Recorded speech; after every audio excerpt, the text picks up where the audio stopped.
This is Caldra from the Our Metroidvania subreddit and Discord. This is Master. I'm also from there.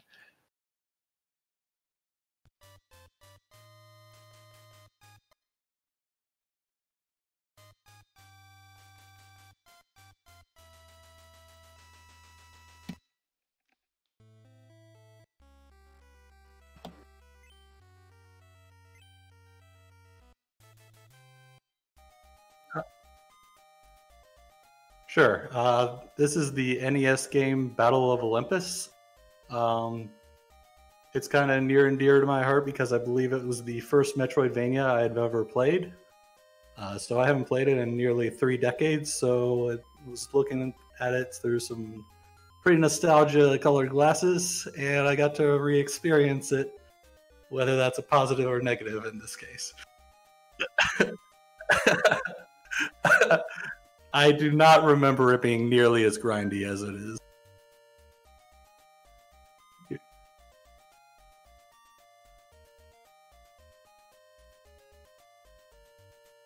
Yes.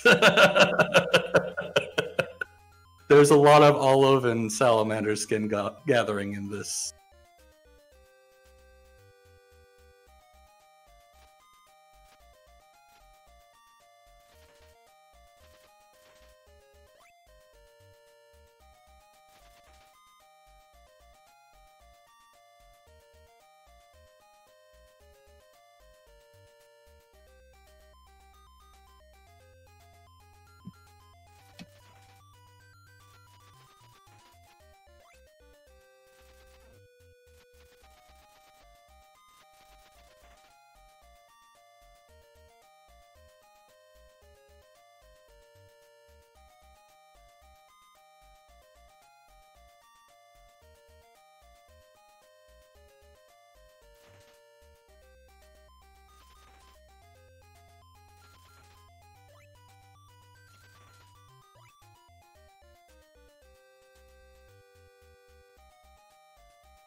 I'm ready to start right on that survey.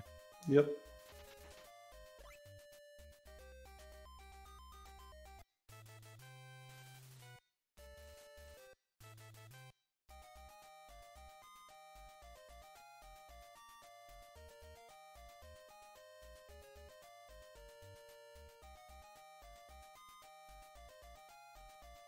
I mean, neither agree or disagree isn't really disagreeing, quite literally.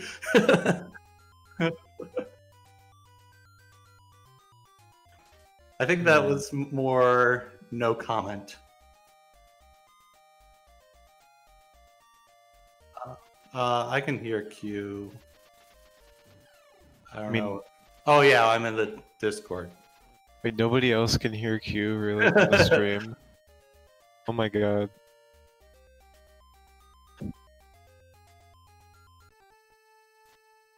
Did you guys just not hear Q, like, introduce us? Alright, am I working now? Let me know. Wow. And Sarah, how do you know to answer nope to am I working now? If you can't hear him. Okay. Well, hello and welcome to the Our Metroidvania podcast. I'm Professor Q.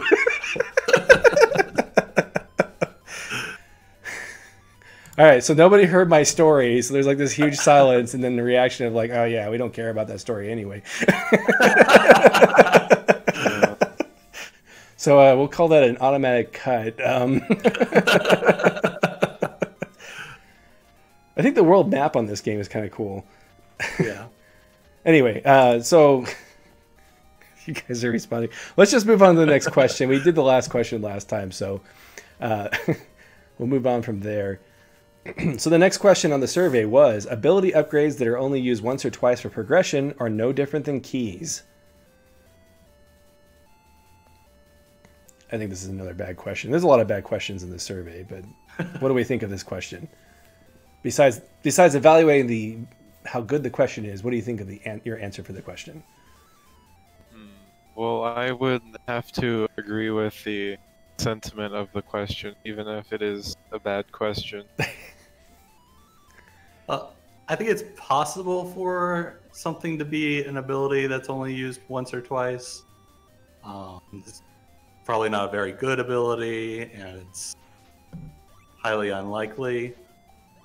But you could have something where, like, you could have some weapon that you could use throughout the game, but there's no reason to because something else is strictly better than it. So Sphere Kurbon says if it's used once or twice but doesn't have an impact, it does actually feel like a key. I think a good example of this. Who here has played Bloodstained? Have you played that, Caldrath? Yeah. And did you play that, Master? Okay. Yeah. So like the blood fountain power, where you have to suck the blood out of the fountain. That was a key. Didn't you use it in one place? Yeah, but it also... You can also use it as a combat ability. Right. Can you? You were able to use it for something other than for the key, but otherwise it wasn't a progression item. I think it was like an attack that did a small health steal. I don't remember it being good enough to use, so I didn't really use it. I don't know if I can be mad at it then, but that felt like, you know, a key gate type thing. I think they did that in Aria of Sorrow as well, where you had to freeze time at one point to make time start again. Do you remember that part, Master, when you played Aria? Yes. So that one, so the freezing time power clearly has uses outside of that situation. Would we consider that a key? I think Good question. I think if you can use it anywhere, then it's not a key, even if you shouldn't use it anywhere else. It almost depends on, like, sometimes one item has multiple uses, and it'll have the one use as a key, but then it'll have that other unrelated use. When, like, true, the most Metroidvania upgrade would be a double jump, where it's the usage as a key is the same thing as its usage anywhere else. It's something like the blood fountain. You're using it for an attack, or you're using it to go through this one key gated door. So you're saying it should have a similar function if it's not a key gate? Yes. Like a double jump, you can use it for dodging and getting up to high places. Therefore, it's not a key gate. Is that what you're saying? Pretty much. That is what I'm saying. So what about a theoretical Metroidvania where there's low ceilings everywhere? There is a double jump ability, but there's only one place that you can use it. Where you can actually get above it? Yeah. I mean, I think that would be a key if it's not useful anywhere else. That's interestingly pedantic, but I can see that. Right. So, something being a key or an ability, as long as... So, when we call things keys, that shouldn't be strictly a bad thing. Games can have keys and still be good games. It's not like they can have literal something keys. Being key automatically just disqualifies the whole game from being a Metroidvania. Well, I'd say if it's mostly keys instead of abilities, then it kind of is. Like La Mulana. Also, I wanted to greet everybody that was in the chat. I didn't have a chance to greet everybody individually, but welcome Retrovania and Dr. Octorocket at Cero and Sphere Kurabon. Thank you for coming. I mean, for all they know, you did greet them. Yeah, it's true. Well, I want to make sure everybody heard my greeting. But yeah, I think the point is that you want your abilities to have meaning beyond, or you want to have at least some of your abilities have meaning beyond just getting you into the next area or whatever. And Sarah's trying to say everything's a crest-like now. It has a map, but you can't select things from the map. It just shows it when you go to a new area. Maybe we need an Olympus-like. So it's a crest-like, except the map is connected. The stream is now about the definition of crest-like. That should be on the survey. Oh gosh. So the next question was, keys are less interesting than being able to access new areas because of movement upgrades. So again, the same question again, essentially. First of all, how do we respond to this one? And by the way, that last question, only 11% of people disagree with that, which I think is interesting. Well, of course, there's that one person who disagrees. There was actually There's always that one two person who people that disagrees. disagreed. But the ability upgrades should be about more than just unlocking the way to the next area. There was no one who actually disagreed. So you mean yes, that's correct. Which is funny, which is why you asked the question 3 times, is because when you phrase it differently, you might get different nuances to it, which I think are interesting all on their own. So the keys are less interesting than being able to access new areas because of movement upgrades. One person disagreed with this one, and the majority did agree with it, with 20% that neither agreed nor disagree. I'm getting the feeling that there was some people that said neither agree or disagree to all the questions. Yeah. It's like, how do you take a survey without taking the survey? Right. I don't know. Maybe they just wanted to see the answers. Down, and for almost every question, it's 17.6 neither agree nor disagree. I think that there were, how many people is that? There were 3 people that's what they did, was went through and neither agree or disagree with all of them. But that's fine, whatever. Maybe there were people speed running the survey. This is a flaw of every survey. You're always going to have that one person who just trolls the survey. So that question, though, keys are less interesting than being able to access new areas because of movement upgrades. I agree with that. Before I kind of go off on a tangent, what does everybody else think about this question? I also Yeah, agree. I agree with it.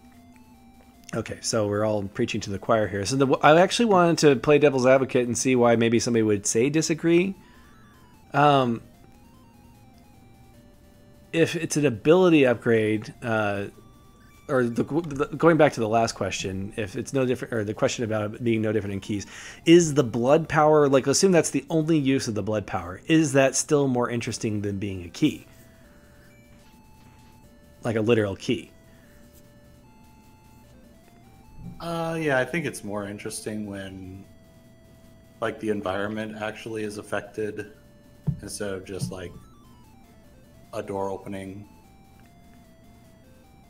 That's true. I think it'd be especially interesting if like that affected more than one environment. Like for instance, I don't know, I mean, technically you could say the same thing about a key that drains the water from the castle, which is actually a very common trope, the rising and lowering of water, even though that would take hours in real life. But I don't know. I think it's slightly more interesting. And can a key be more interesting than a movement ability? I mean, it'd have to be a pretty boring movement ability for a key to be more interesting. To be more interesting? I'm trying to think of a situation where that might, like where a key would have been better than a movement upgrade.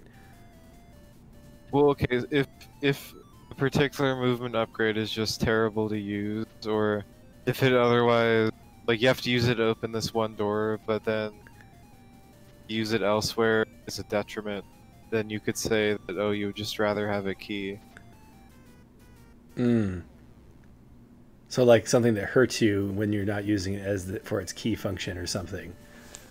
Right, or if, say, you have a high jump to get up to somewhere high, but there's lots of, before you get to the place where you need the high jump, there's lots of spikes on those ceilings, and getting the upgrade makes it harder to go through that area. The game's level design actively punishes you for using the abilities. I mean, it's possible. So, Doctor, I mean, there are things like La Milana 2 has things where you have to turn off your like upgrades to not screw yourself. You're thinking about Environmental Station Alpha. I don't think La Milana has anything where you have to turn off upgrades, does it? Yeah, it does. Like at least number 2. I'm trying to remember I don't that. remember that. So like there's areas where you need to turn off the fire. You have to turn off the glove at one point. Huh. Interesting. ESA does definitely play with having to turn on and off abilities, which I kind of think is cool. So the chat has been completely about crest likes the whole time we've been talking, by the way.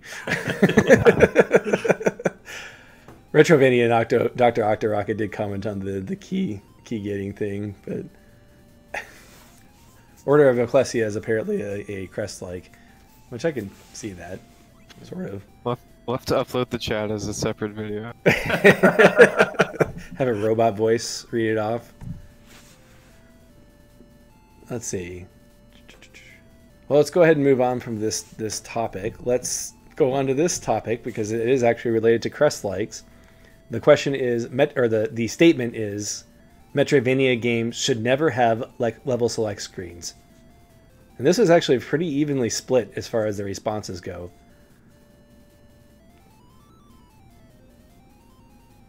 So do we agree or disagree with that statement? Well, as the originator of the term crest-like, I obviously agree that it makes it a different genre. It makes it a completely different genre. Welcome, Anime RAR.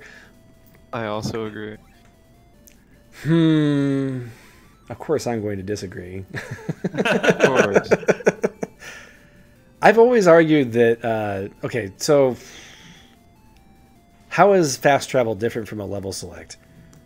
Well, we already agreed that fast travel is terrible. Did we agree? Did we? Yeah, I thought we agreed that it's preferable that your game doesn't need fast travel, but it still does generally improve games because they're designed around them. Sure.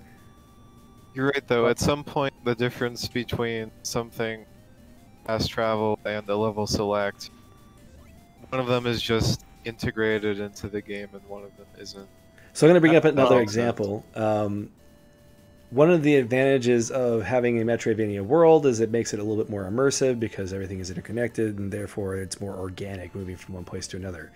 How about a game where it includes space travel and part of the level select is moving from one planet to another? So we're talking about Jedi Fallen Order. No, well, I was thinking the Mind Seas, but Jedi Fallen Order does fall into that. Yeah. Then there's also, oh gosh, what is the name of that game? It's made by the person who made Mutant Muds. Why can I remember Mutant Muds, but not the name of this game? I'm gonna pull up my library real quick. Zeo Drifter also has the same thing. It has 4 planets that you travel between, rather than just a large contiguous world.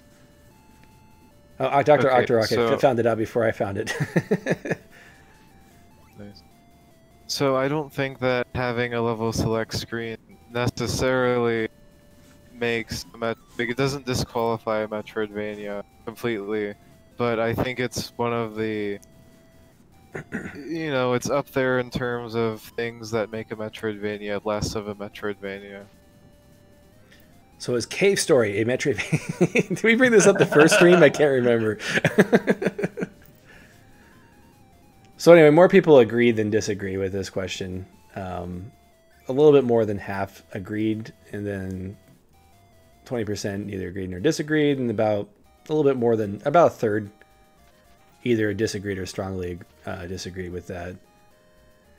The game I always think about the most when I think of level select screens is Pharaoh Rebirth. It has level select screens because every level not only represents a different location, but also a different period in time that the game takes place. But once you get into those levels, they're very Metroidvania-like. It's almost like mini Metroidvanias that you experience once you get into the levels. So I don't know. I don't know if I necessarily think that it disqualifies it from being associated with the genre by having a level select screen.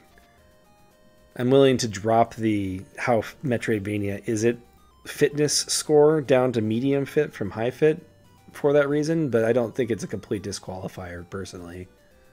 It really just depends on how it's implemented and how the other Metroidvania qualities actually are.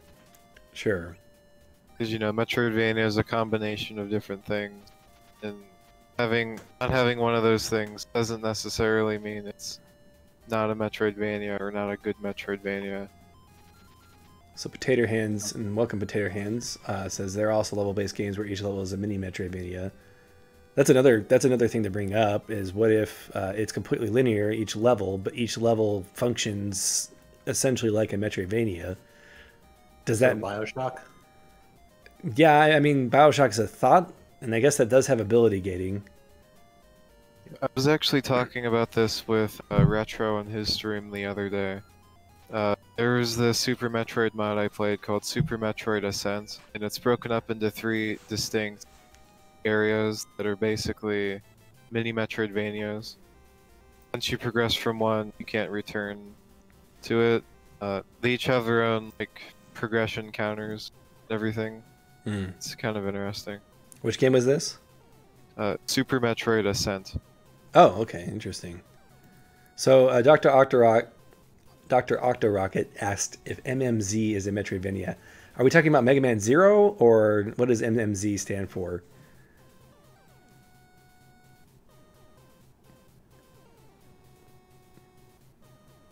So yeah, Metroid being linear has actually been part of the series. Mega Man Zero for the Game Boy Advance is what Edsero says. Is that a Metroidvania? See, that's... I actually just recently reviewed Mega Man ZX, which is basically if Mega Man Zero, instead of being teleported to the missions, you had to actually go and walk to the missions. And to be honest, the way Mega Man Zero is set up is better than the way it was implemented in Mega Man ZX. Does that make Mega Man Zero a Metroidvania? It doesn't really have ability gating, does it? The Mega Man Zero games are mostly plot gated. Like, you do something and then it unlocks the next area.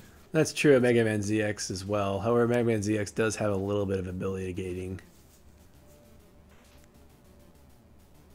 So, but yeah, I'd probably say no on Mega Man Zero.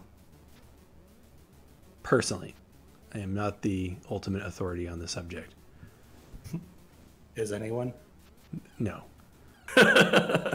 To be fair, they're probably more qualified than the majority of people to have an opinion on Metroidvanias. Sure, but I've never tried to enforce the genre definition because that's not my main focus. Right. That's not what I'm setting out to do. Definitions is for dumb people. Okay, this is what Master said. It is not. I do not agree or disagree. Don't even believe in Nancy Drew.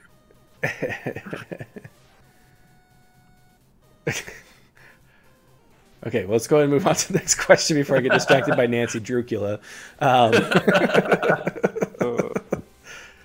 Dungeon design, aka areas that you visit once and never return to, is a poor mark against a true Metroidvania game.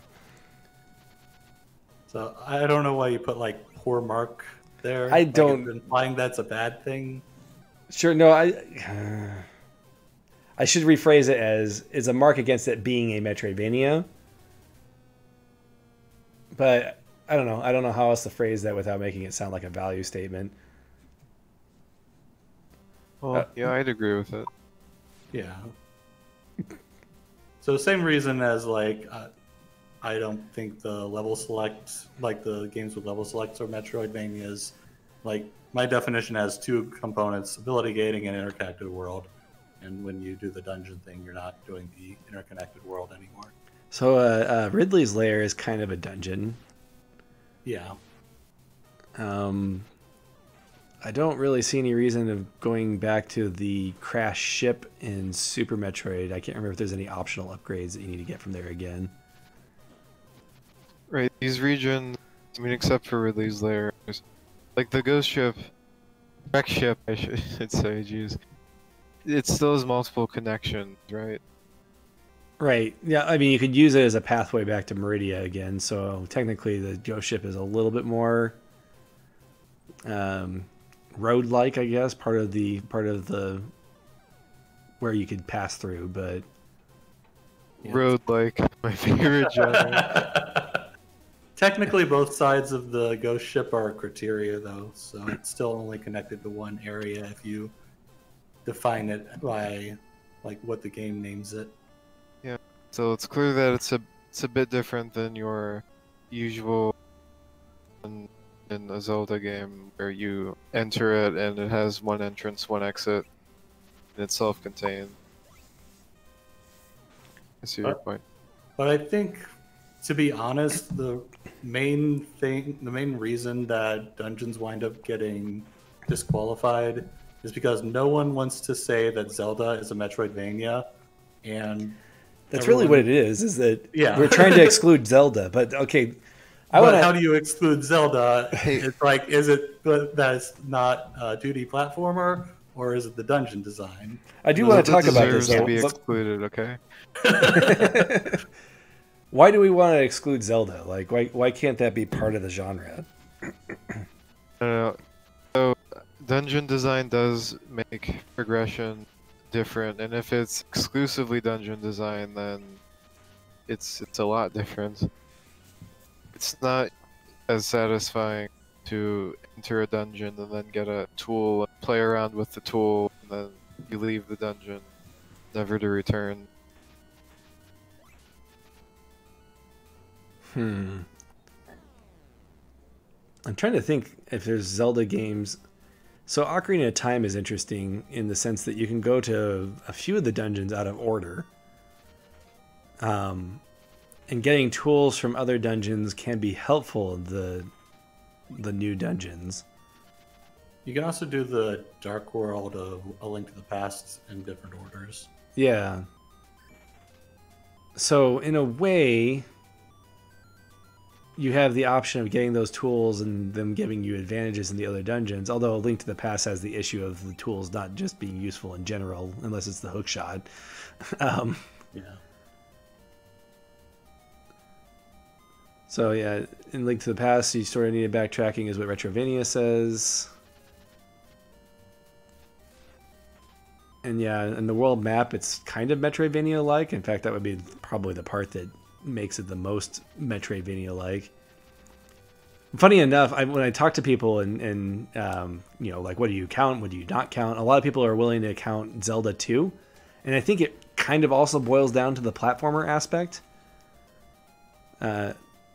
But then Ori shouldn't be counted because it has dungeons, or Cathedral shouldn't be counted because it has dungeons.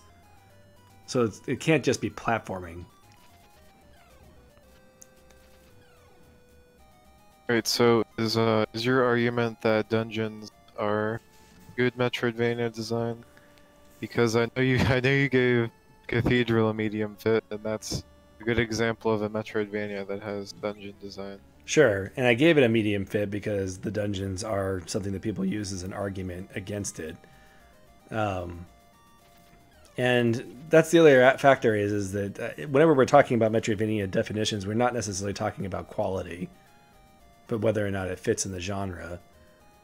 So I guess the big question is taking Cathedral, would somebody who likes Castlevania also like Cathedral?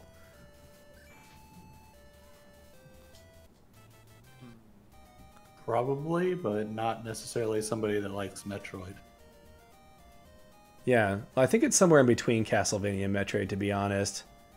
Because you don't level up in Cathedral. You have to get your power from things that you find. Well, there's still like the shop that you can buy things at. Right, the money kind of gives you serves that power. purpose. Yeah. So something that Metroidvania tend to have is that they may feel like one large interconnected maze because they are, and you could say that they're one big dungeon. But then when you have self-contained dungeons, you get less of the feeling of the one big dungeon. Yeah, I don't know. It's a fine line to walk. I bet you anything I could find sections of Symphony of the Night that you never go back to and say, oh, that's a dungeon, kind of like the Ridley's Lair in Super Metroid. Right. Metroidvanias do have dungeons. Yeah. It's just when the entire, or when you have the 8 dungeon structure that Zelda has. Yeah. Yeah. or Portrait of Ruin. Is Portrait of Ruin a Metroidvania, Master? I haven't finished it. They're talking about Portrait of Ruin in the chat, so Yeah, no. Yeah, I count that as a Zelda-like because you go into the portraits and the portraits are dungeons. Right. So, but would you say that the overworld is a Metroidvania? a Portrait of Ruin, I would say so. In any game with dungeons, if you remove the dungeon, unzip them from their dungeons into the main world. So here's a question: if you took Super Metroid, changed nothing else about it, except you added 8 dungeons to it, where you enter through portals within the game's world, that essentially extended the game by, I don't know, double its length, would that change its identity from being a Metroidvania into something else? Well, that would mean that you're getting progression within the dungeon. Are you saying that, like, teleport to it and that's it? Or is there also, like, a dungeon puzzle structure where you get a new tool and you have to solve boring Zelda puzzles? Apparently that's what all dungeons and games have to do. So like as another example of the same thing, what if you took Super Metroid and then shoved it as a mini game into a like 100-hour RPG? Is that now a Metroidvania or is it an RPG? Huh? Say that one more time. So if you took Super Metroid and you shoved it as a mini game into a 100-hour RPG, like turn-based RPG, is it still a turn-based RPG or is it a Metroidvania now? So are we making the argument, if you take a cup of coffee and you add a gallon of milk to it, is it still coffee? Kind of, yeah. Right. That was basically what your question was. It sounds more like... Not necessarily. The way you described it makes it sound more like if you take a bottle of water and then you submerge it in a swimming pool, is it still a bottle of water?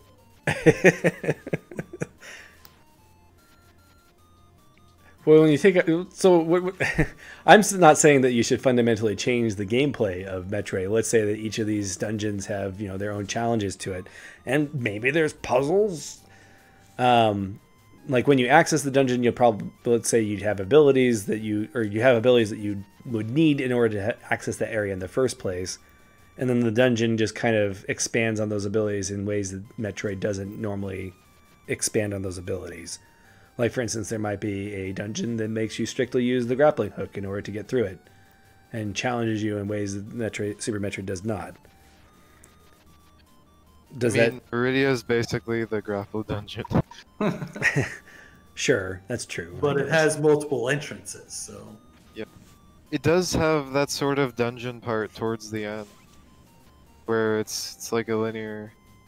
It does have that, right? There's like a linear sequence of rooms. Arguably, Kraid's Lair is kind of like a dungeon too. Like, you just kind of go in and kill Kraid and walk out after you get his stuff. Like a door opens, but you never go back. Kraid's Lair is definitely the dungeon of that game. Yeah, I think it's more dungeon-like than Ridley's Lair.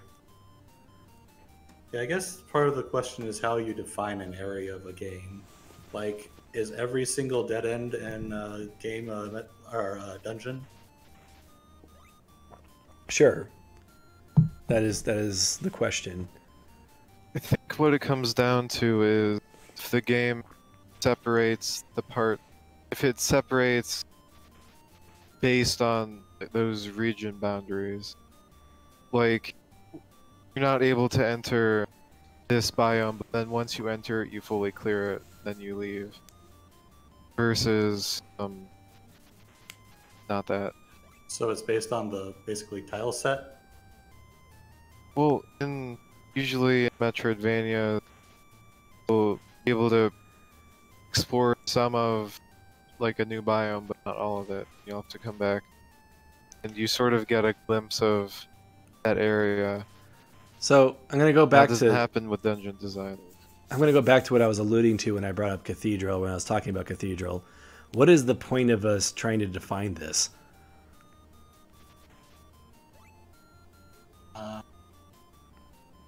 Mostly that's so that you can make recommendations to people based on like what they're asking for. Like when they ask for a Metroidvania, you'd want to be able to recommend them something fairly consistent. Usually dungeons annoy me. So if someone was recommending a Metroidvania without the caveat of, oh, it has a bunch of dungeons, then I would be disappointed upon playing the game to learn that But it you has enjoy dungeons. Cathedral. In fact, you're the one who recommended Cathedral to me. Yeah, I do. You like That's you a can very enjoy a Zelda-like game that game. has dungeons, but Sure. if we've sort of had this discussion before with genre definition. You want to be accurate with your genre definitions, even if a game is still enjoyable to someone to most people who would also enjoy that genre that we're talking about. Sure. I kind of lost myself there. Yeah, so there are aspects of Cathedral, such as the dungeon design, that Master doesn't like, but there's other aspects that he likes more, like there's some puzzle focus, and like the level design in Cathedral is really good. It's very good. I mean, I don't strictly 100% hate dungeons, but usually when a game has dungeon, I like that less than if a game was interconnected without dungeons. I'm interested for when Astalon Tears of the Earth comes out. From what I played on the demo, that looks like it's going to have a very fascinating level design structure. I don't know if you've seen that game at all. Have you, Master? No, I haven't. Just so that not everybody's in the dark. In that game, you control 3 different characters, but you're only allowed to control one of them at a time, and you can only switch your characters at bonfires. And each character has their own set of ability upgrades, so the game locks you out of sections of the dungeon based on what character you have active at the time. So you have to go to a bonfire and switch to a different character to go to different places. So the entire game world is going to be segmented based on who is capable of accessing areas. I think that's going to really have an interesting twist on the Metroidvania design. And does that make it not a Metroidvania anymore? That's a good question. It is a good question.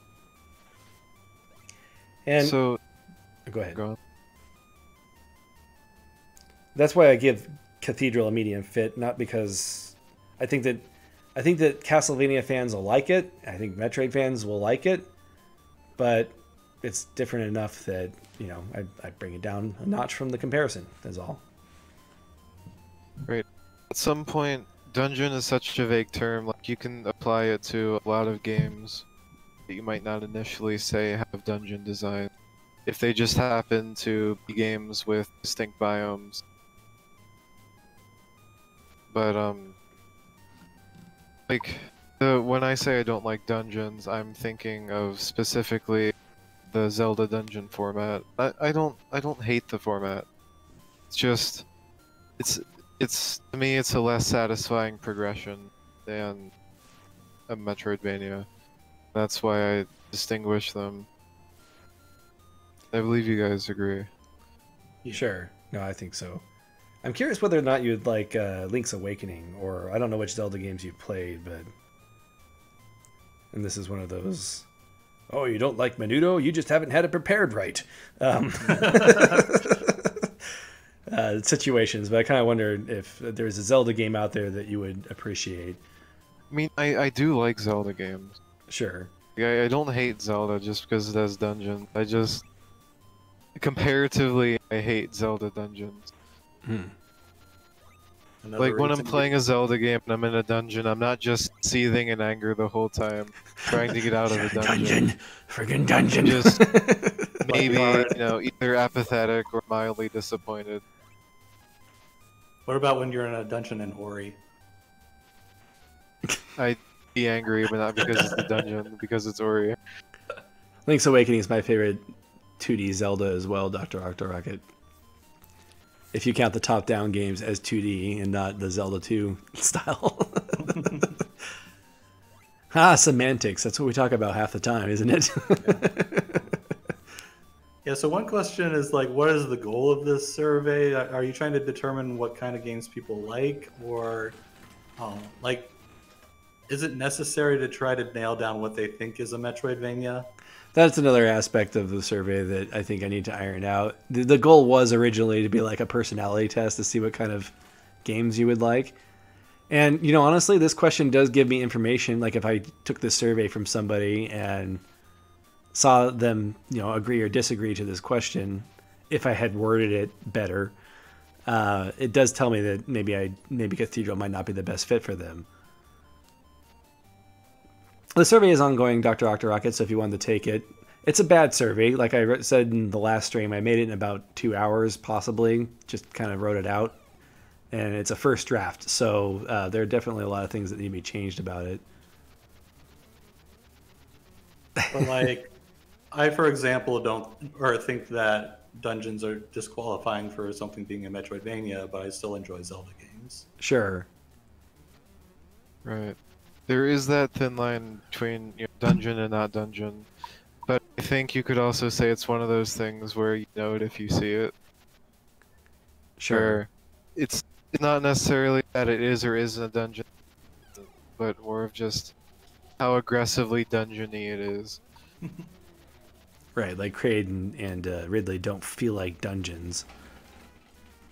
You know, Great, it guys. was a little bit like a dungeon. Well, actually, I mean, no. I guess Kraid, you dungeons don't aren't get necessarily linear rooms. Kraid, you don't get an ability like partway through the dungeon that you need to use to progress through the dungeon. So it doesn't really have that Zelda dungeon design. So Dr. Octorocket just changed the subject on us here, and I wanted to jump on that. He asked, did you just disprove the theory of there are no stupid questions? Now, let's ask that question. Are there any stupid questions, guys? Yes. There are absolutely stupid questions.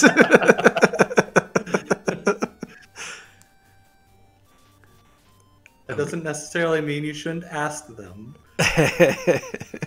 Unless you're like being purposefully disingenuous. Now, if you are a teacher, having the attitude that there are no stupid questions, I think is important because what you really need to find out is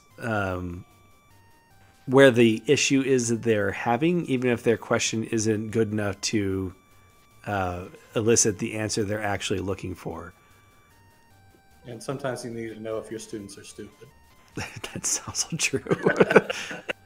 It does expose where you need a little bit more work done.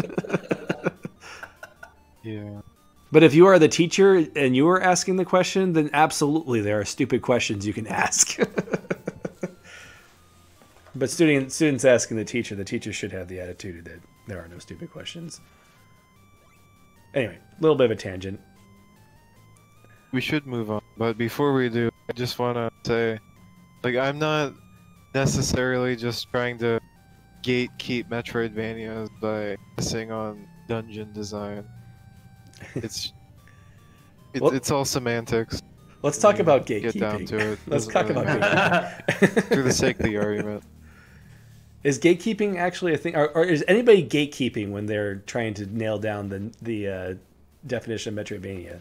Right. What is gatekeeping has such a bad connotation, but is gatekeeping even a bad thing? Are you guys gatekeeping? Yes, we are gatekeeping. In your opinion, are all opinion? What was that question you asked a while back? That was funny. On the subject of gatekeeping, though, again, I think that one of the reasons why people get upset is the idea that being a Metroidvania is somehow a value statement. Like, oh, that's not a Metroidvania, then suddenly it's now a worse game because of it. I don't think that that's true. People always get defensive about anything that someone believes, they will defend even if nobody's actually attacking it. On that subject, though, I've seen more than a few people get really angry about Dead Cells. Yeah, that would be. Okay, That's a trigger game for people. I think the main problem with Dead Cells is that roguelikes are definitely not for everyone. Right. And if you're looking for a Metroidvania and you get a roguelike and it's not a Metroidvania, then that can be upsetting. Especially when the game is advertised as being a Metroidvania. As being one, yeah. Does it advertise? It has to advertise its other roguelike aspects, though. I mean, Yeah. If you just saw the word Metroidvania and bought it, I kind of wonder if maybe it's kind of the fault of the consumer in that situation that they didn't look into it enough, perhaps. Well, like at the point that I bought it, I hadn't played a lot of roguelikes, so I wasn't sure that I hated the genre. Oh, sure. So I was just like, oh, this is a Metroidvania. It's also a roguelike. Sure, I'll try it. And then it wasn't a Metroidvania. And it was I'm gonna say something that's gonna like. sound awful. Claimer, I don't hate Dead Cells. I think it's an excellent game. But could you also say, using that logic, that it's the consumer's fault for falling for a scam? Not comparing Dead Cells to a scam. Right. Well, see, here's the thing, though, is that like a scam intentionally hides information from you, and I don't think that Dead Cells ever did that. Like, I don't know. I haven't like read its store page for like more than how long has it been since I reviewed that game? Like 2 years or whatever. So I'm pretty sure that the Dead Cells developers legitimately thought that they were making a Metroidvania because they don't know where Metroidvania is. That's also possible there. But I mean, did they ever hide the fact that there was permadeath and No. RNG and things like that? Like a scam suggests that, you know, look at this Metroidvania, open it up, and it's Doki Doki Literature Club. Like, Wait, is Doki Doki Literature Club not a Metroidvania? oh, it totally is. We're gonna play it on stream sometime. But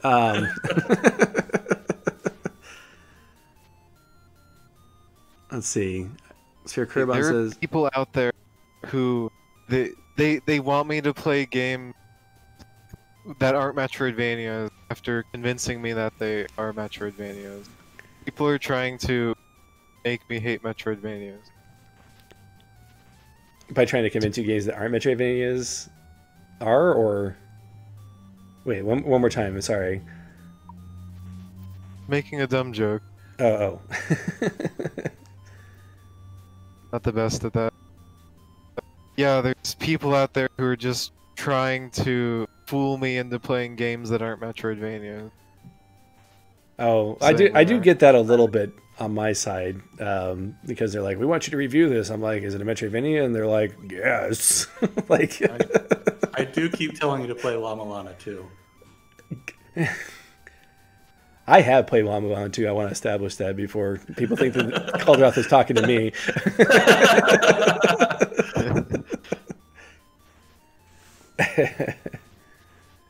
No, like there's just an ongoing joke where every time Master asks what game you should play, I tell him you should play Llama Lana too. I don't even ask that very often. I haven't Nope. in like 2 weeks. You just bring it up whenever you can. All right, well, next statement. We'll go ahead and move on to the next statement here. Backtracking is an important feature for the Metroidvania genre. What do you guys think? Yeah. It's Although- basically in the title. I feel like it's more of an emergent feature though than a like ingredient. So there's one person that said strongly disagree on this one. I think that might have been me. And I may be the only person who disagreed on this one. And you disagreed strongly. 25% said neither agree nor disagree, and then like more than like almost 75% Yeah, there was only one strongly said disagree. agree. Yeah, I think I'm the only one who said strongly disagree. I don't like the word backtrack. And so I was going to ask the question, is it backtracking in Super Metroid when you've got a new ability, like let's say the power bomb, and so you can now enter the spaceship? Is that backtracking? Backtracking is hard because you could technically say going through any room you've already been in qualifies a game as having backtracking. And obviously, in a lot of games that aren't Metroidvania, you may return or, walk through an area you just walked through. Yeah, I think part of it is whether it's mandatory for game completion or not. So I'm going to argue that I would not call it backtracking if you have a destination in mind, like if you're making progress as you're moving towards or as you're doing it.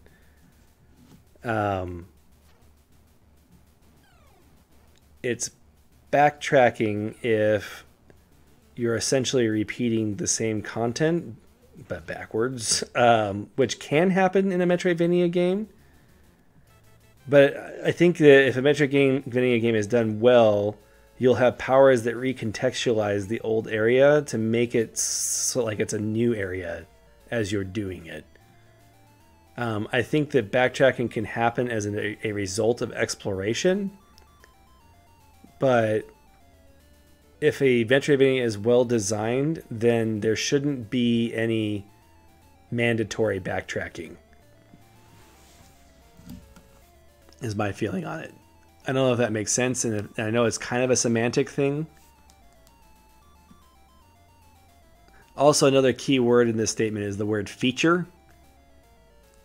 I also don't think it's a feature. I think it's more of a consequence of having a game about exploration. Right, like usually advertising a game as, oh, you get to go through the same area again. Right. Like, that doesn't sound very appealing. Right. When you put that on your store page, you get to backtrack.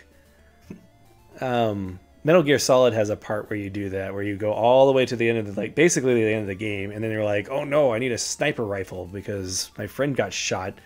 And the best thing for me to do at this point is to backtrack all the way back to the warehouse at the beginning of the game. Possibly my least favorite part of that game.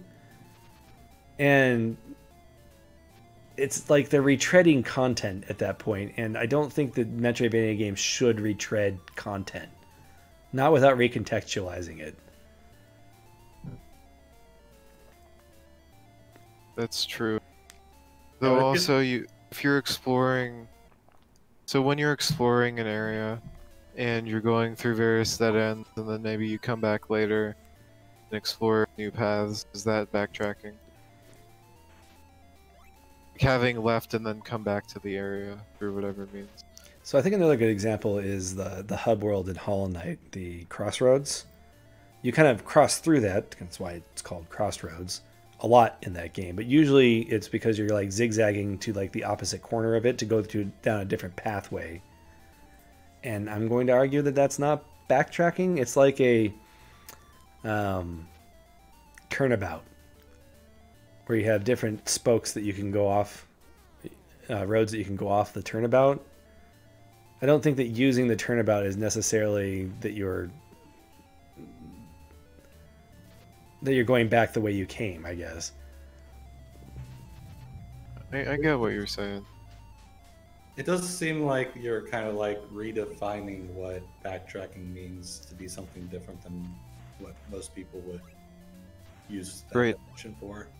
What you're saying kind of sounds like it would generally be the bad part of backtracking, where you have to redo something, even though it should be good because it's being recontextualized. When I feel like many people would probably think that just going through the crossroads again counts as backtracking. You're probably right. But I don't know. I want to make the distinction there. So maybe you should make the question like backtracking that doesn't include recontextualization. That's a hard question to word, because then you're basically creating jargon for them to parse through. There is definitely a distinction, though. We should explore that in the future. Yeah. Anyway, I think when people use the word backtracking, you're probably right. It's when they think of it anytime you use the same map again. But I don't think anybody likes doing the same content in the exact same way too often. I don't think so. There might be somebody out there who's just like, oh, I love that. I love going back and forth. That's what I do. Well, there's also different levels of recontextualization. Like, if you go back to an area and you're like 50 levels higher than you were before, even though you like have all the same abilities, you're probably going to have a different experience. That's because true. You're just going to wipe out enemies. Like Dark Souls.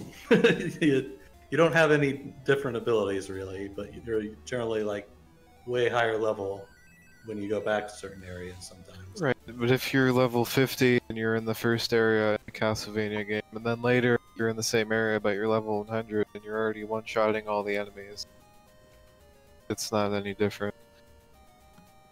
Nor does it feel good to go through that area again, in my opinion.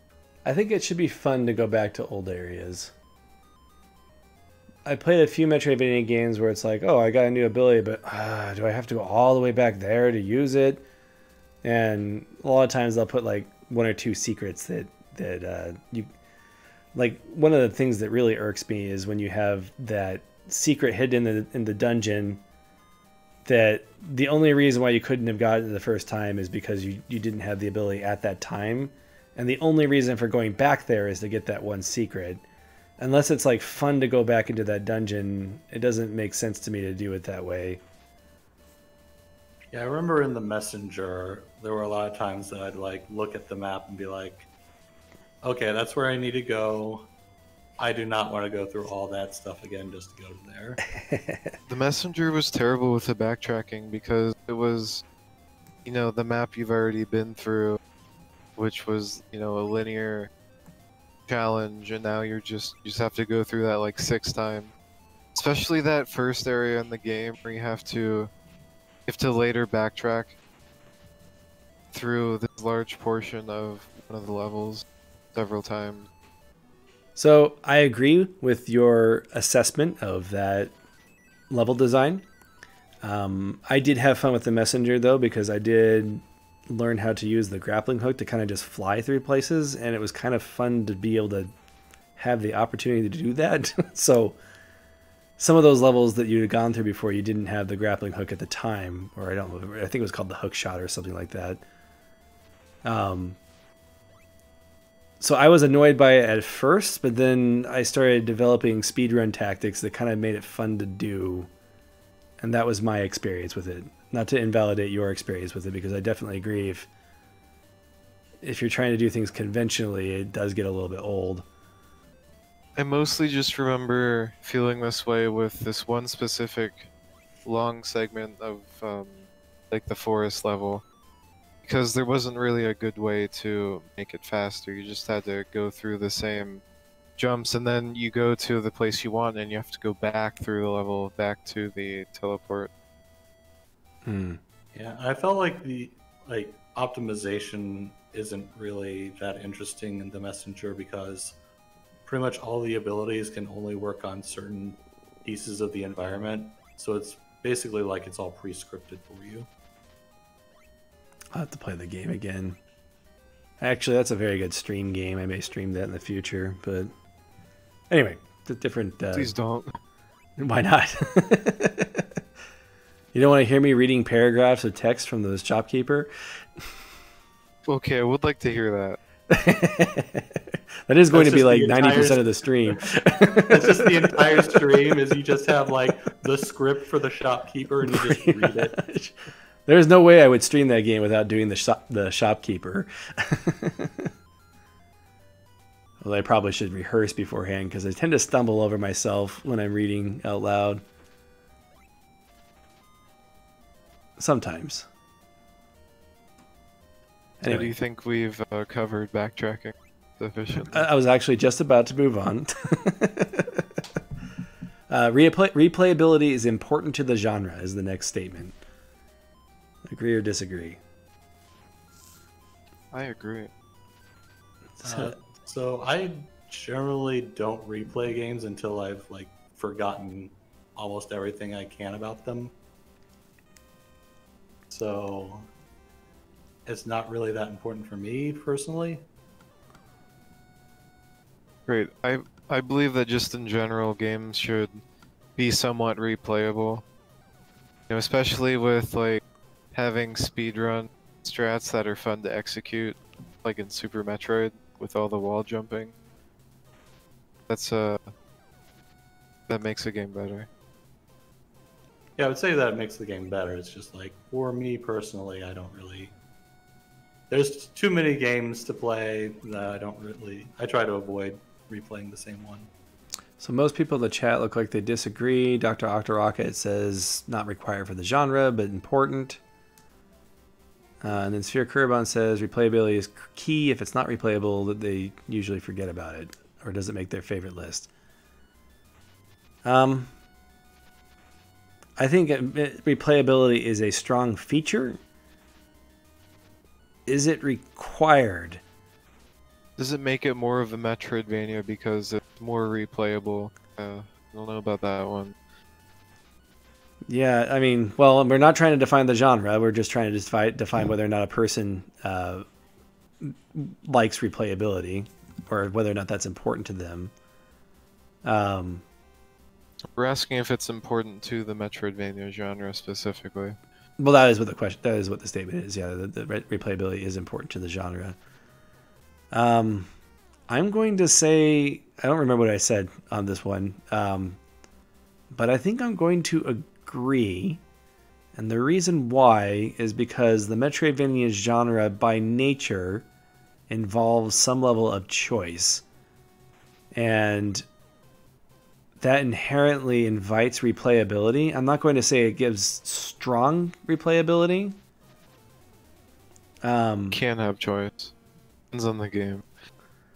Yeah, like for example, like La Mulana, you have a bit of a choice on what order you do things in.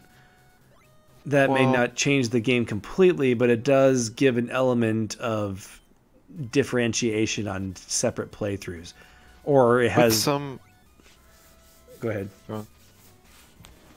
Okay, so with some parts of La Mulana, I would, I guess, agree, but also La Mulana, it's that puzzle box scenario that we've mentioned. Like you have to achieve a lot of things in a relatively specific order to actually get through the game.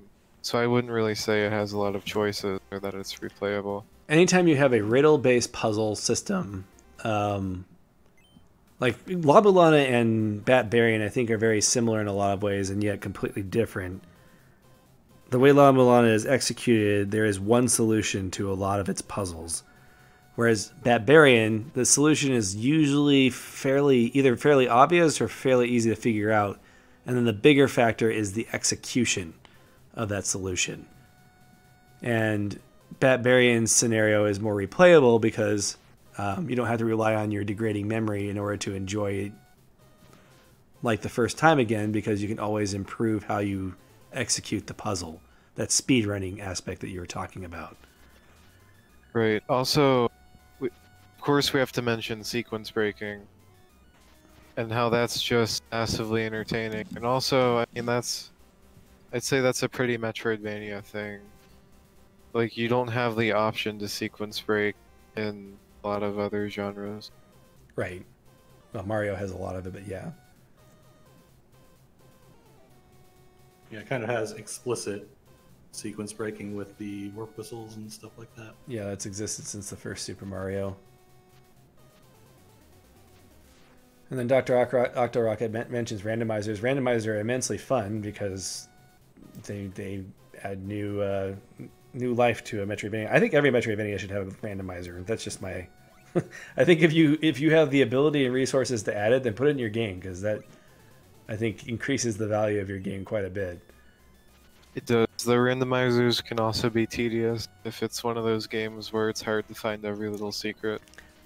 Right. Yeah, it depends on the way the game's designed. What about a La Mulana randomizer? What if the riddles were randomized somehow? Oh. Well, that a lot of La Mulana. Well, some of La Mulana is aha moments. How do you randomize that? I don't know. That's a good question. Seems like it should be possible. AI-based riddles or something. maybe not just like, yeah, I guess item randomizer, having an item early could just totally allow you into areas you shouldn't be. So Sia Kurbon says, I feel like the Metroidvanias are a good genre where replayability allows you to get better at a game where you can nail down a route to go through the game quick. And that's especially true of the Metroid series, I think. In fact, the game encourages you to do that. All of the Metroid games, well, not all of them, the Metroid Prime games stopped it, but the 2D Metroidvania, or the 2D Metroid games all have speedrun achievables that you can get. So it encourages that routing of the game and kind of figuring out what the best way to go through it is. And that kind of goes into why I say agree. I think in order to be a Metroidvania, you're going to have some inherent replayability in there, depending on the type of person who's playing it. I don't think I've complained about Castlevania not having good speedrunning before. Why haven't I done that? That's like such an easy thing to complain about. Castlevania does have good speedrunning, or at least Symphony of the Night does. Especially since it has some great Everyone have glitches. good speedrunning. Huh? So I think a lot of good speedrunning is accidental, and like Symphony of the Night is Sure. accidentally good at speedrunning. You just got called rude, master. Yeah. I am rude. I'm sorry. Actually, not really. Sorry, not sorry. All right. so- Actually, that's something you pointed out while you were playing Zero Mission, is how they like put in things specifically to make it harder to sequence break. that like is that floor where you might want to bomb jump upwards, but it breaks the floor and dumps you in some lava. Mm-hmm. Yeah, that is the. I gave Zero Mission a 5 out of 5. I like it a lot. I think it is the best game to start with the Metroidvania genre, or start the Metroidvania genre with. It's my number one pick.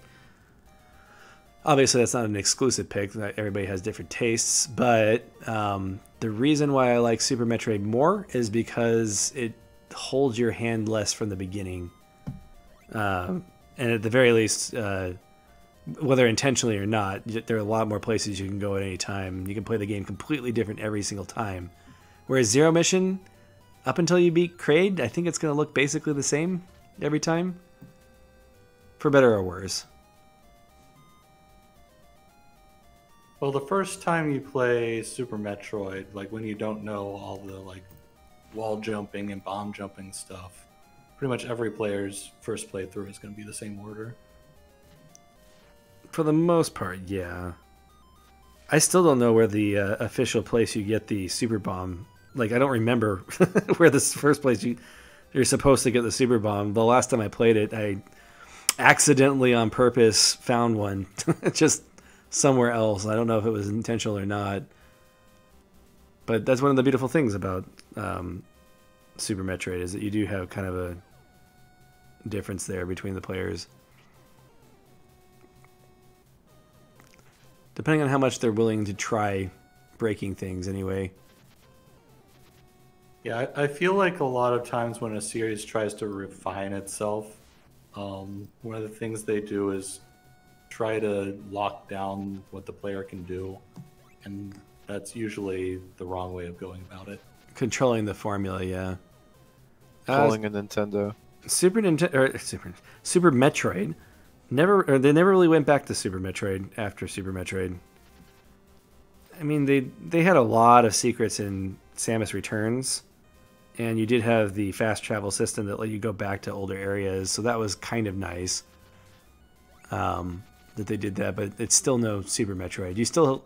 The problem with Metroid 2 is that it has that you have to kill the X number of Metroids thing, and they didn't, in my opinion, handle it in a way that improves that formula with the remake. But we're getting off topic at that point. We could talk about that all night. Oh, can I say one thing about it before we move on? Sure. Have they had much opportunity to make another Super Metroid sort of game? I mean, like, they made Zero Mission, which was a remake of 1, and then Fusion, which was very story-based intentionally. And you have the Prime games, which are 3D and inherently just play differently.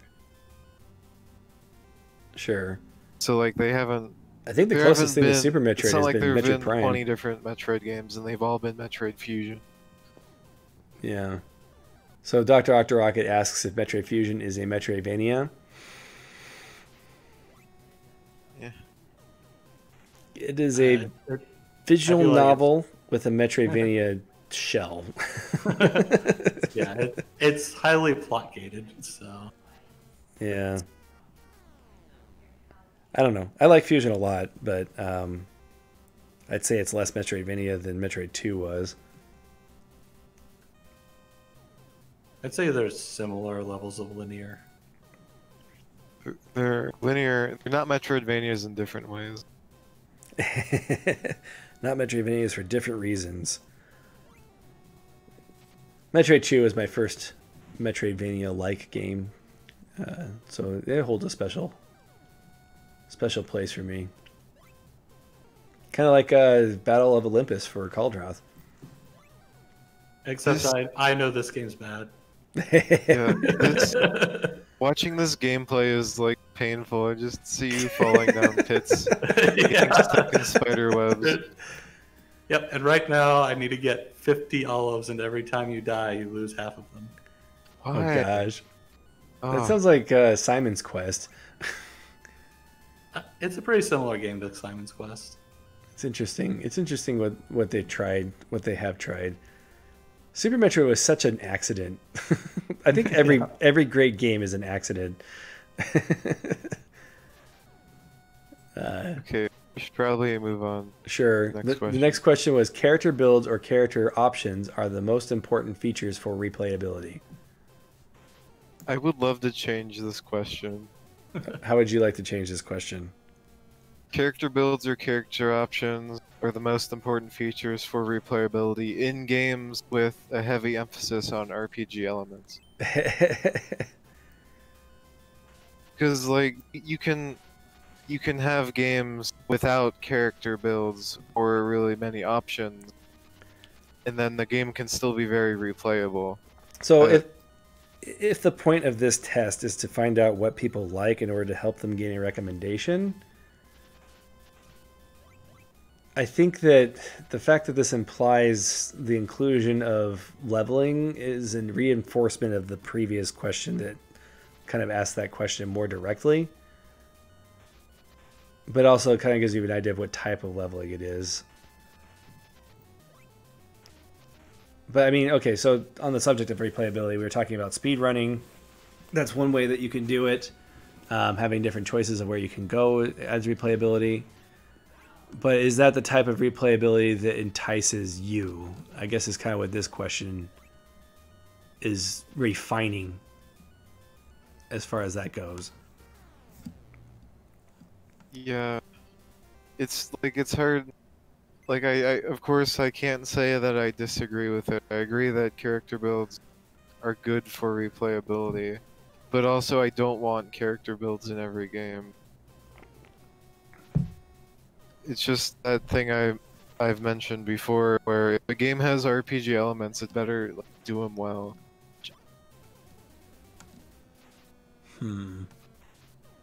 Would La Mulana be improved if it included character builds? I'll say that again. Would La Mulana be improved if it included character builds? No. You don't think so? Well, actually it does. Wait, what? It does have character builds, actually. You do... Yeah, like, you have the different, They're basically charms. Yeah, we don't have to explain it. Maybe it's spoilers, but it does. Yeah. So they're basically like charms from Hollow Knight. So it kind of does have that. But if it's like the charm system, is that really replayability? Because you can just absolutely change them. I'm going to say I still absolutely think it's on that. replayability. You can, like, even if you're able to change something, you can still have a playthrough where you're trying to play one playstyle, and then you can intentionally choose a different playstyle the next time. Right. Like, for instance, I've always wanted to do a Hollow Knight run where I focus on using my magic for spells instead of just keeping it for healing, which is basically how I played the first time I played through the game. Right. Because sure, you could just change your charms around to make you suddenly a spellcaster, but also, like, you'd be playing for the experience of fighting using your spells, like the progression of obtaining the new spell charm. Right. Not just the end goal. It's not the end result of having both of them anyway. So to make the replayability argument on that, you can change your charms at any time. So you can try any build you want on any given playthrough anytime you want. However, you can only use that build on a boss once before the boss dies. Although that may change with the new DLC content. Yeah, you can just go to the Pantheon and fight any boss you want again. So, but, I don't know. I replayed Dark Souls over and over again to try different builds instead of going to the New Game Plus. But you can't, like, you have to start over if you want to do a completely different build in Dark Souls. Yes and no. I mean, I could always just start building faith on whatever build I'm at and start. It's effectively similar to a new player through, but I don't know. It's kind of more fun to when you hit New Game Plus, everything's more powerful. So technically, the content's different. If the Pantheon's exactly the same, then yeah, maybe it kind of replaces replayability, but technically you're replaying those bosses. So if I wanted to be especially semantics arguing, then I could say that that's a form of replayability. Dark Souls doesn't have like a level cap where if you've invested into strength, you suddenly can't invest into faith. Right. So, using the Call of Drift argument, isn't it really just a time investment? Yeah, it basically. Also, I wanted to lament the fact that I'm the first one who actually brought up Dark Souls during this stream. Yeah, how Wait, could no, you? I brought up Dark Souls earlier. Oh, did you? Okay, I'm off the hook. This isn't the Dark Souls stream. We can talk about Dark Souls. So, any more thoughts on that subject, on character builds and whatnot?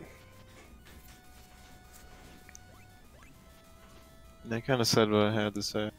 Yeah, I don't think it's. Oh, go ahead. If a game should probably have some sort of replayability, and if it doesn't work well with one of the other types of it, then character builds are an option. I might rephrase this to be character builds or options are the best way to add replayability instead of the most important features for replayability. Or Like comparing apples with oranges when you're one of the compare best way. speedrunning to character builds. Right, those are two completely different different ways to get audiences. replayability. But we're trying to figure out if the person likes apples or oranges. Right. Right, but what if they're just in the mood for apples one day and oranges the next day? No, people only like one fruit. Yeah, you can't change what you want. But I agree. There's times that, like, whenever people ask me what my favorite Metroidvania is, I'm like, I don't know. It depends on what I'm in the mood for. Hollow Knight doesn't have very good puzzles. So I can't say. We didn't mention the stats for this, did we? 41% of people agreed, and 41% neither agreed nor disagreed. It's about half There was and a half. huge amount of neither agree or disagree. So Yeah, this was one where people didn't really have very strong opinions. Sure. So maybe, so I think a lot of the problem with these questions is you're not phrasing it as like the person who's taking it, their preference. They kind of sound like what you think overall is good for a Metroidvania. Sure. So it should be like, I prefer replaying games that have character build options. You may be right. That may be the better way to phrase those questions.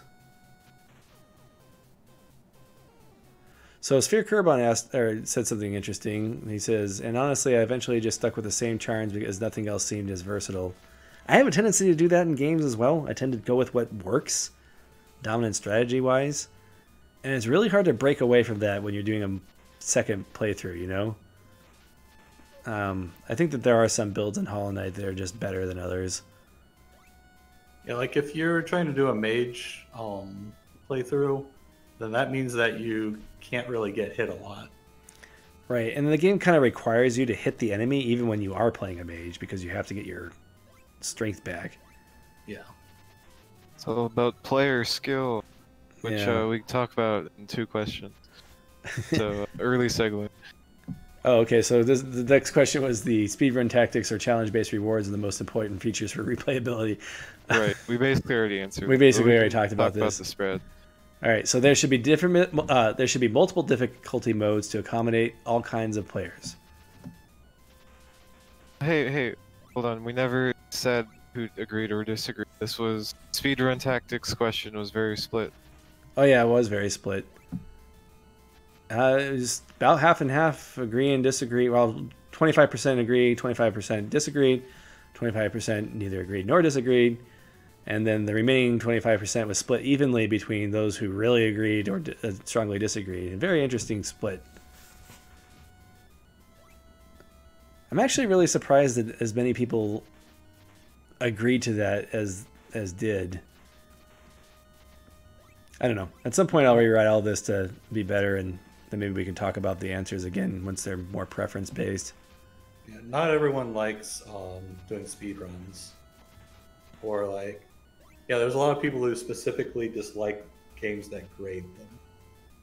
And that's kind of what like this question is relating to. So Tsero just commented on the gameplay, I think, and I was really confused because I haven't been watching the gameplay this whole time. She said, Caldrath, why are you being St. Patrick in this section? And I'm like, wait, what? Is that because I'm like fighting a bunch of snakes or something? So at this point in the game, you're supposed to get a bunch of salamander skins for an item that I need later. And also I need to get 50 olives to get the item from the person here. It sounds like this game is just a lot of grinding. Yeah. So, and also I forgot what the item is. It's not actually a mandatory one. It's just a health upgrade. But they don't tell you that. Oh. Seems like you'd want that anyway. Yeah. Especially since I don't have any health upgrades at this point. All right, so there should be multiple difficulty modes to accommodate all kinds of players. 50% agreed or 40% agreed, 50% neither agreed nor disagreed, and then there was a small, like 12% amount that disagreed and strongly disagreed was one person. Are you the strongly disagree master? No, I think I was neither agree nor disagree. Yeah. By the way, why is this neither agree or disagree? Shouldn't it be nor? Terrible. You have to fix this is the worst part about all of the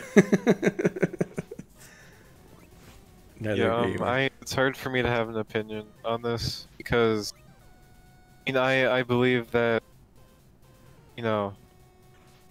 allowing the most people to play your game is a good idea, but also I don't like the idea of nerfing your game so that people like, this sounds like I'm just saying I don't want people to enjoy a game, but like maybe you get what I mean. Sometimes the draw of the game is its challenge, and then just like with Dark Souls, if you had an easy mode for Dark Souls, that'd be when you say that you've beaten Dark Souls, or when you think about having beaten Dark Souls, the existence of the Dark Souls easy mode kind of affects your view. So I'm not articulating how I want to talk about this in the best way because like I don't have the a-hole opinion, but it sounds like I do. If that makes sense. Is that just because you don't want to think that you have the a-hole opinion? I mean, it could be. It's like I might be an a-hole, but I don't want to admit it. Are we the baddies? Okay, accessibility options are good. Also, you shouldn't sacrifice the challenge of your game necessarily. Okay, Master, I'm going to give you a good argument about this difficulty mode thing. I hate difficulty modes because it is incredibly subjective what easy, medium, or hard means to a person, and you have no idea what the developer means when you're selecting them. Okay, I also agree with that. That is my biggest problem with difficulty modes. Right. The only great way I've seen is when you have the like the accessibility options you can turn on, like in Celeste or Barbarian. Yeah, and actually, that's actually the next question. What you get. Yeah.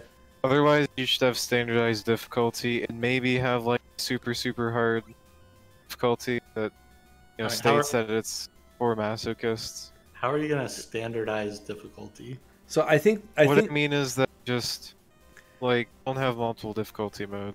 I think that 2 difficulties is okay. You'll have the normal difficulty and then you'll have the easier mode. I think that that's fine. I think that you might be able to squeeze in a harder difficulty mode, but I would prefer that it would be accessible in the same way as like hard mode on La Mulana, where you kind of turn it on in game as an option.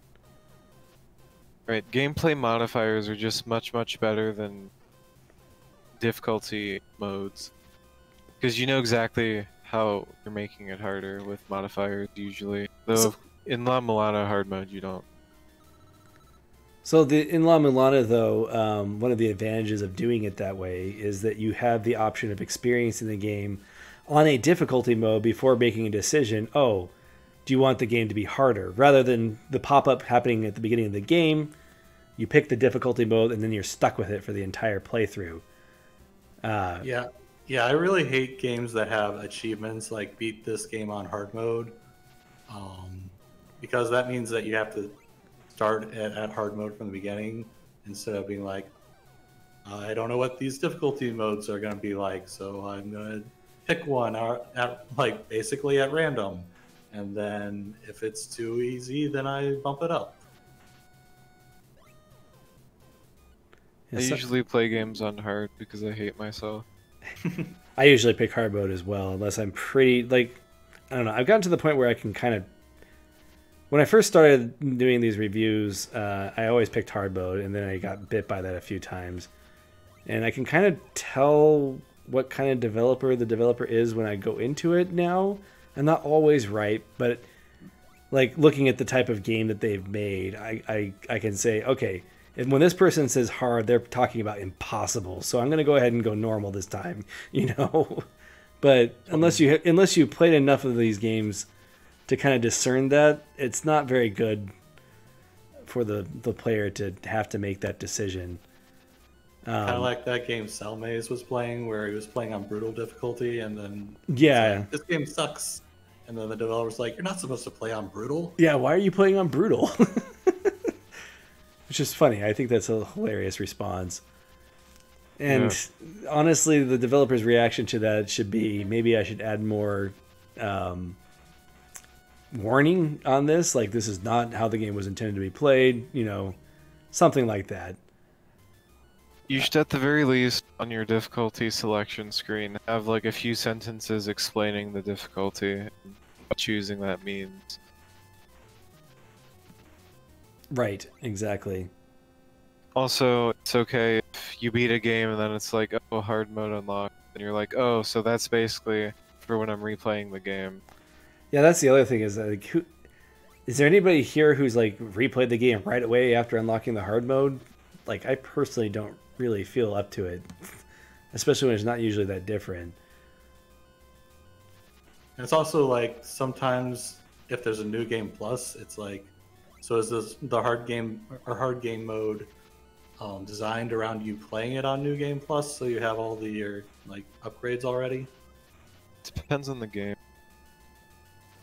Yeah, but then but it's a question though, because it depends on the game. Right. when I played through the Halo campaign, after beating the campaign, I'd go right into playing Halo Lasso, which is it's Halo, but it's Kaizo. Basically, it's very hard. But for a lot of other games, I just play through it once and wouldn't really want to play it again. I guess it kind of just comes down to how replayable your game is in general.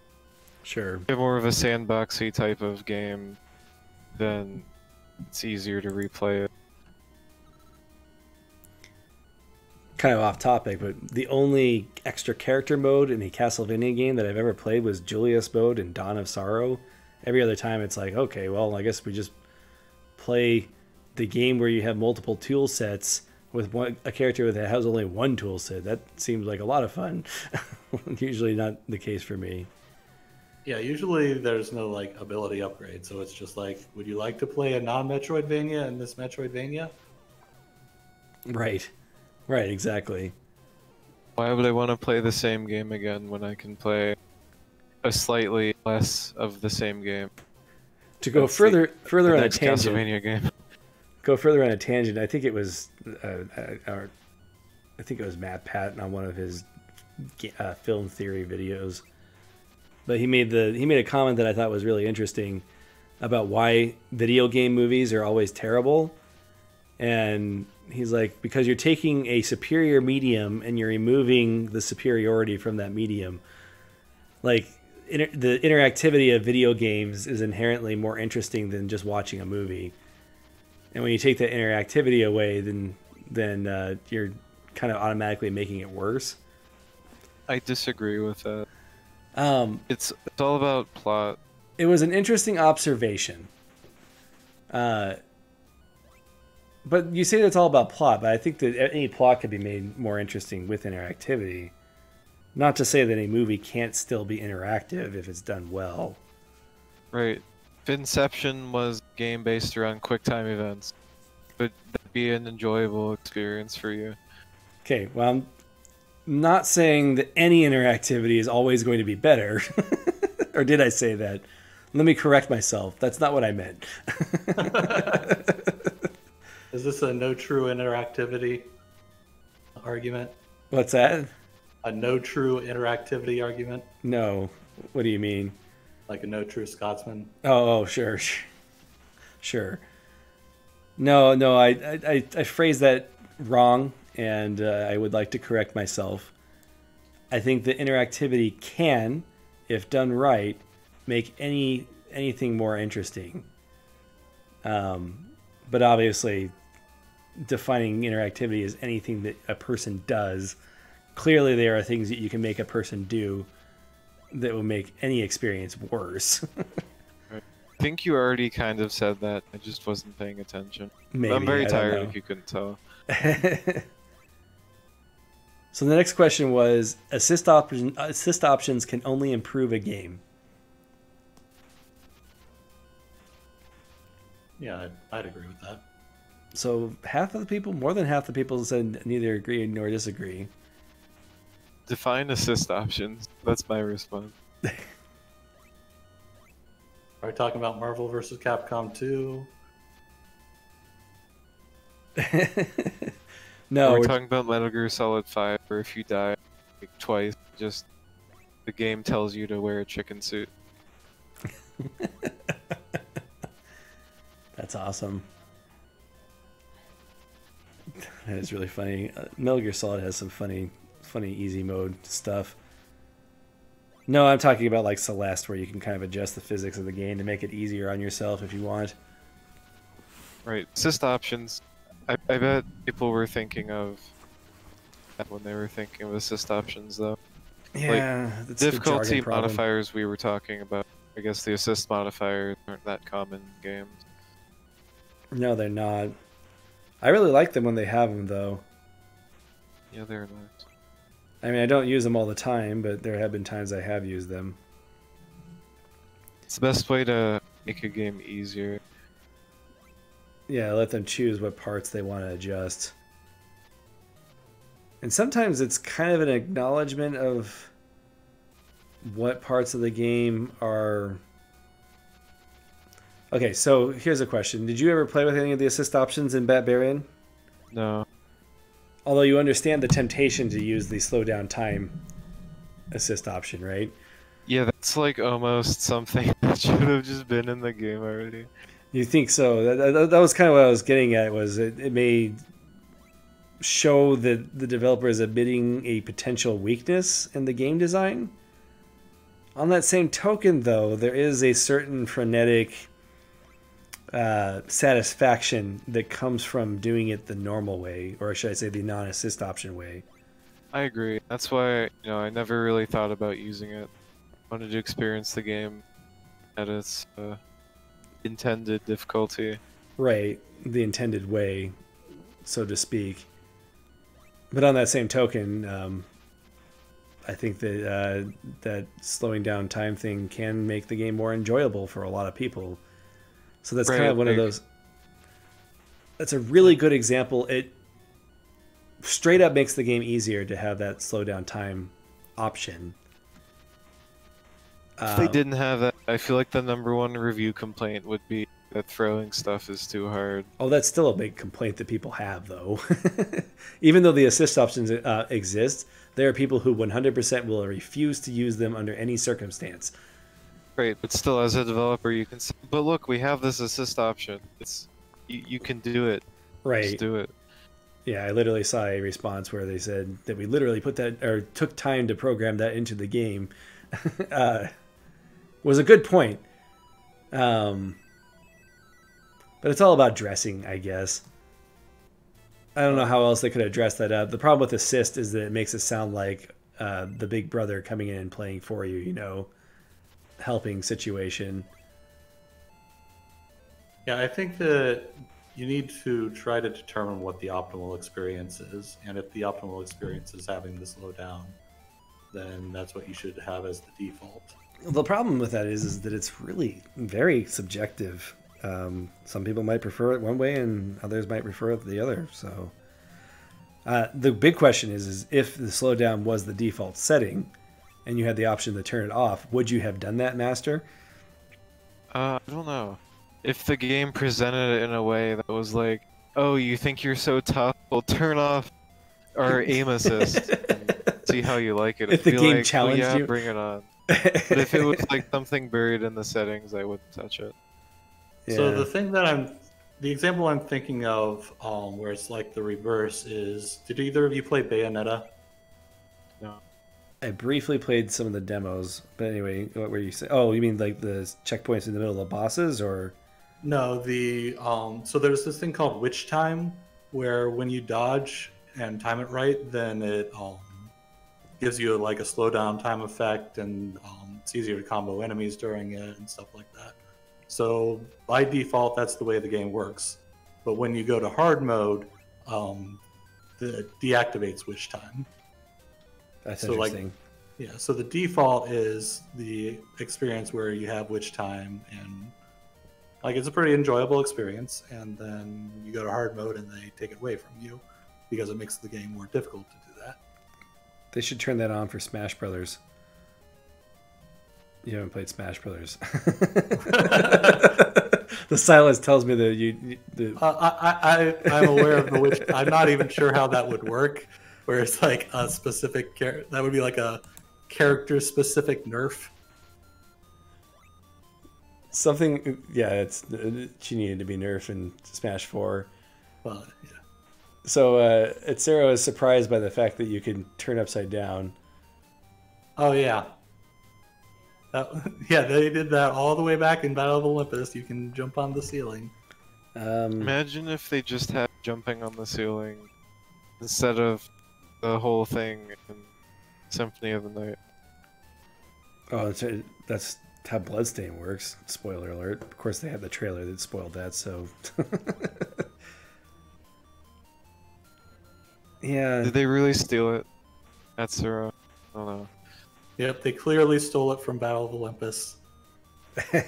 Zelda was not the inspiration. It was Metroid and Battle of Olympus. I think we've talked about the upside down castle in Symphony of the Night before. Probably. I've never played it. I've just heard nothing but bad things. Yeah. Okay, so we have two questions in a row where they have basically the exact same responses, where it's 40% agree, 35% strongly agree, and then you have that small amount of the neither agree nor disagree. Our favorite three that always answer that, apparently. The next question is, environmental storytelling is a very important feature of level design. Yes. 100% agree. So I think it's a very good feature, but it's not necessary. You know, calling it very important, this is where the absolutes make it so you can divide the answers up a little bit more, but I'm going to say that I agree because I think theming is extremely important. And when you don't have it, it feels, especially in a Metroidvania game, you lose that sense of place. Right. And in a game about exploration, you need that sense of place to really like make the exploration.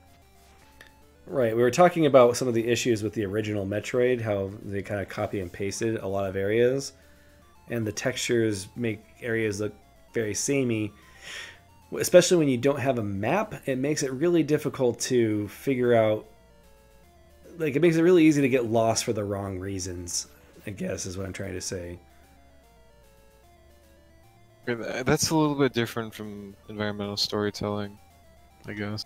Well, environmental storytelling can help with that, though. And yeah, that's true. And like in the case of Hollow Knight, you had the Hollow Nest, and the crossroads looks very different. When you go into the green path for the first time, there's a lot of information there that kind of makes each screen distinguished from the next. And it accomplishes that with its environmental storytelling. So I guess one of the key caveats to what I'm trying to say here is what depth of story is necessary to qualify as environmental storytelling.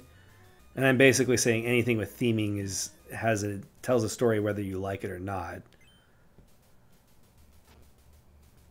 A funny example of this was you were in your uncle's castle and destroy space aliens, and I was streaming it with my friend Nick, and in his basement there's like all these skulls in his basement, and he was like, "What is your uncle like that he has all these skulls in his basement?" We had the developer on the chat, and he's like, "Oh, I just put them there because they look cool." I didn't even think about the implications that it gives the uncle. He may not have put them there. Maybe somebody else did. These skulls aren't mine, officer, I swear. Well, like he has a crypt inside his castle. I'm holding this crypt for a friend. But again, the theming, the whether you like it or not, your theming is going to affect the story that your game tells. So I think it's in the Metroidvania genre, it is inseparable. Right, I just think it's the best form of not super aggressive storytelling and narrative in your game. And if you don't have much of it in your game, then it's probably going to feel lacking. One of my critiques against Guacamelee is there's a tree level that kind of feels like a Super Meat Boy level, and it kind of, for a game that is very colorful and has a lot of flavor to it, it's so incredibly bland compared to the rest of it. That it almost it kind of took me out of the immersion of playing the game.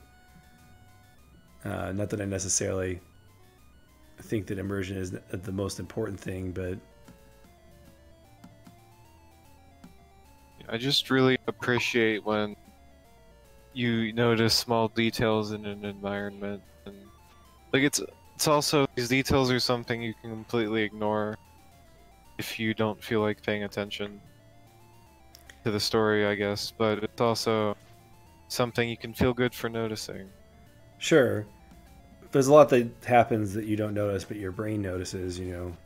that type of thing. And Sarah was saying the time spanner would be like with aggressive storytelling.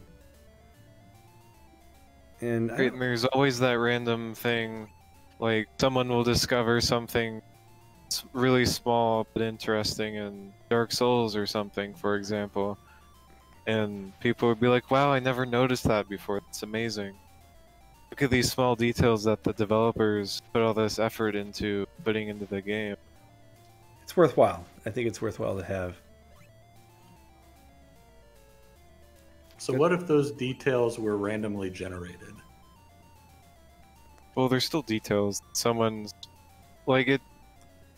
If you're talking about the tile set form of detail, or like Dead Cells having, like it randomly picks different lore rooms in different areas. Like that's still. It still has a That's base. not necessarily environmental storytelling, because you're like, reading a journal in Dead Cells specifically, but I mean, if you have. So, it really depends on the type of environmental storytelling. You can have detailed environments, and that can contribute to the environmental storytelling, but sometimes there are specific things that you probably wouldn't be able to convey through environmental storytelling if it was randomly selected palettes of details. So I'm going to say that Mad Libs are fun still, and if you had a Mad Lib generator, it could create some pretty amusing stories. So I think that you could create some interesting storytelling even with your assets are being randomly generated, because a lot of it is up to interpretation. So I think that I think you could create an algorithm that could create interesting environmental stories.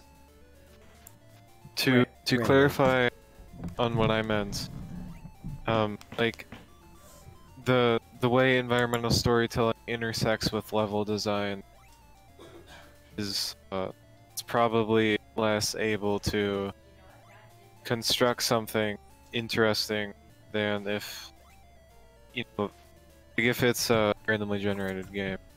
You won't be able to do that, but you can still, of course, have tile sets full of whatever details you want. Just overall coherency would be affected. Like to go back to Dark Souls, you can look at the journey of an NPC maybe as an example of something that wouldn't really work if Dark Souls was randomly generated. Sure. It was just stitching tile sets together. I guess my point was that it doesn't necessarily have to be bad. Obviously, a Mad Lib is not as good as a well-constructed script. So you were just talking about Mad Libs, and I'm just going off on Dark Souls. So most people agree with... Oh, go ahead, Colrath. Oh, I was going to say, yeah, if we wanted to talk about procedural generation, we could probably do an entire podcast on that. Didn't we talk about that with the robot named Fight? Okay, so we could do a second podcast on that. Yeah, we'll never run out of things to talk about. All right, next one was shortcuts are fundamental to map design. Yeah, pretty much. Yeah. Most people agree with that. I'm trying to figure out how I could play devil's advocate on this one. No one even mildly disagreed. Well, sometime if... Okay. Dark Souls 3. I don't remember the name of this area, but it's based around just like having to unlock shortcuts, and it's kind of tedious because you're just opening doors from the other side repeatedly. So you can poorly implement shortcuts, but they're still like pretty important part of like a Metroidvania and the experience. Does the swamp have a lot of shortcuts in it? That's not. I don't think that's what. A few. I'm thinking of a place in Blasphemous where you have basically a shaft staircase, but there's a gate like every level of that staircase, and you have to kind of go off to the right or the left and kind of loop around over and over again. And each Yeah, time that design kind of feels like the equivalent of like a level select screen where it's just like, here's a linear level. When you get to the end, you can go to the next one, or you can go back to the previous one. effectively it's exactly the same thing. Yeah. I was thinking of the cathedral. That's her. I don't remember the cathedral well enough. Apparently, I haven't beat One of Dark the Souls 3 things yet was though, so. you had this bonfire and you had like 3 doors. You would sequentially, I think it had several doors at least, and you'd sequentially like eventually find a shortcut leading back to the same bonfire. And I mean, it's not terrible design. It just feels especially gamey, opening up all these doors from the other side. Yeah. Depending on, I think that if you want to, you should have some level of environmental storytelling to go with your shortcuts. On the subject of whether or not they're fundamental, though, trying to play devil's advocate, I'm trying to think of like a situation like in Dark Souls 3, you can teleport to any bonfire you want anyway. So the shortcuts become less fundamental. You just throw another bonfire in there and you don't need a shortcut anymore. Yeah, that's why bonfire teleporting is terrible, by the way. It goes back to the thing that I said about Vigil before, where it's just like, okay, I can just teleport to any room in the game I want, so there's no point in even walking anywhere. Hey, welcome, Salmes. Salmes loves bonfire teleporting. Yeah. So I think it's more of an issue of like frequency of bonfires. Sure. Like if you just have too many fast travel points, then you lose the experience of like being in the world. I'm going to say Dark Souls 1 is perfect. You start with no bonfire teleporting and then you get it later. I think that's It fine. works perfectly with Dark Souls 1 because of how once you get the warping, it's when the warping's actually useful. Yeah. For because you have to go back to these other areas. You don't really know what order you were supposed to go in. The warping's kind of necessary. Right. I think Mark Brown made the argument that was where the level design falls apart.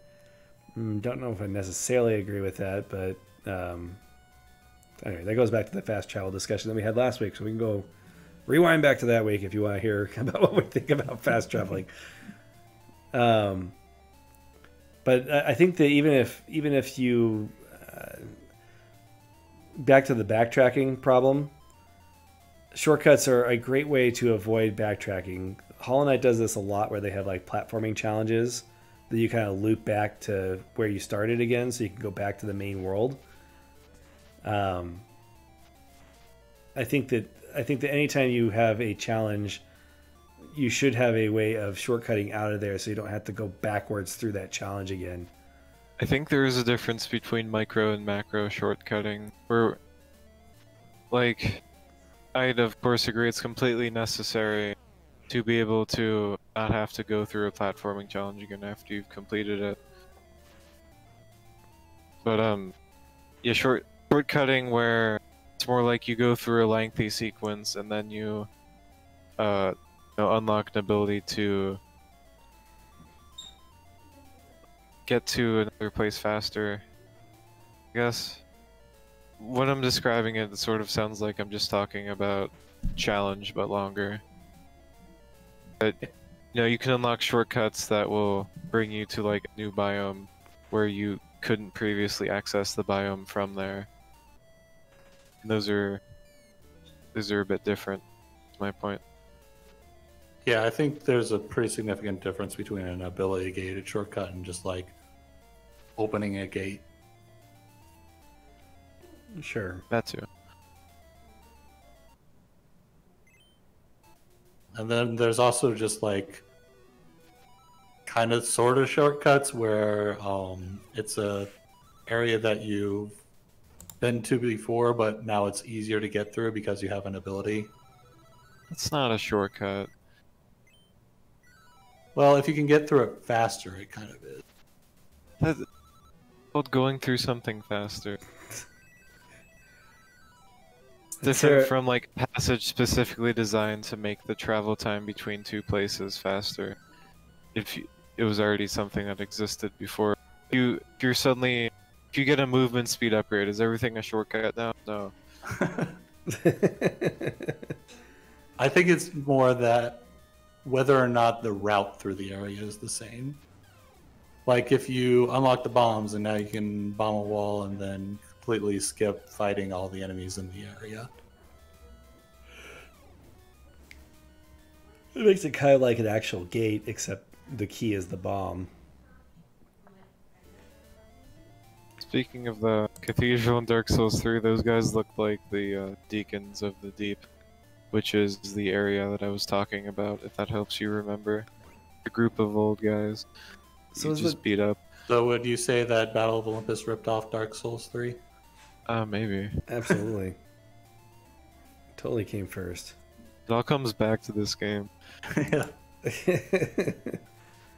All right, next statement. A game isn't fair unless you could reasonably complete the content on the first try. No. There's some really strongly disagrees on that. That's basically my definition, which no one has any obligation to follow. More than half of the people disagree with this one. No, just...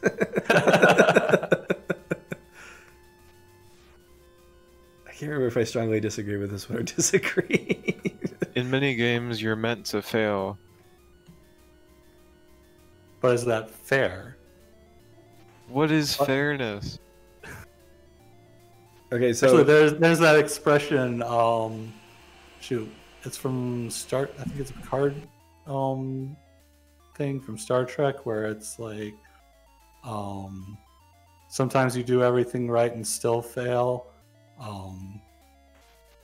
That's not, or that's, I forget if that's not something or another. That was on was on the episode where he challenged the strategist to the game of strategy, or Data did, the android, and lost to the strategist, and he was like, I'm no longer fit for duty because I lost to this guy, so obviously I'm malfunctioning.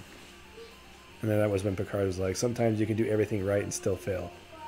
I think they also ripped that off in the like one of the remake Star Trek movies. Oh yeah, I'm sure. It's a platitude that is applicable in a lot of situations. But I would say that's a situation that is unfair, but it is not. But it's realistic and not necessarily bad. Right. In video games, like the gameplay loop can involve failure. Like failure is not a permanent state in a video game. You fail and then you try it again. Whereas if you fail your jumping between two rooftops, you fall to your death, perhaps. You can't really try that again. Right. The question isn't whether or not it's good or bad, it's whether or not it's fair. Right, but what is fairness? I still don't understand. Because usually when people say something isn't fair, that has an extremely negative connotation. Well, I would contend that it shouldn't. So maybe I'm not disagreeing with the statement that a game isn't fair, but I am disagreeing with the statement that a game is bad because you can't complete the content on your first try. Yeah. Does that determine whether or not it's fair? I'm going to say that it can still be fair even if you're likely to die on your first try. And part of that is that failure? Like in a video game, is death ever failure? Great. Okay, if you're playing a rhythm game and then you fail the level because you just haven't played enough of the game, it's not unfair. Yeah, that's actually just a great you being example bad of at that. the game. Well, so I think this question just should remove the word fair from it and just say like whether or not you think it's poor game design or something like that. Would make it much better. Well, making it a preference thing, I prefer my content to be, I prefer the content to be telegraphed well enough that I could complete it on the first try without dying. Might be a way to word that. Right, but then you're assigning all blame to the telegraphing. That's true. Yeah, I honestly think that this probably is just not a good question in general. Just drop the question. Yeah. Yeah. It's an interesting question to discuss, though. It is. But yeah, my thought on fairness or not is it okay to die in a video game? And the answer is obviously yes. Nobody dies in real life from dying in a video game, so you're still alive and aware to learn from that experience, and because you're making progress,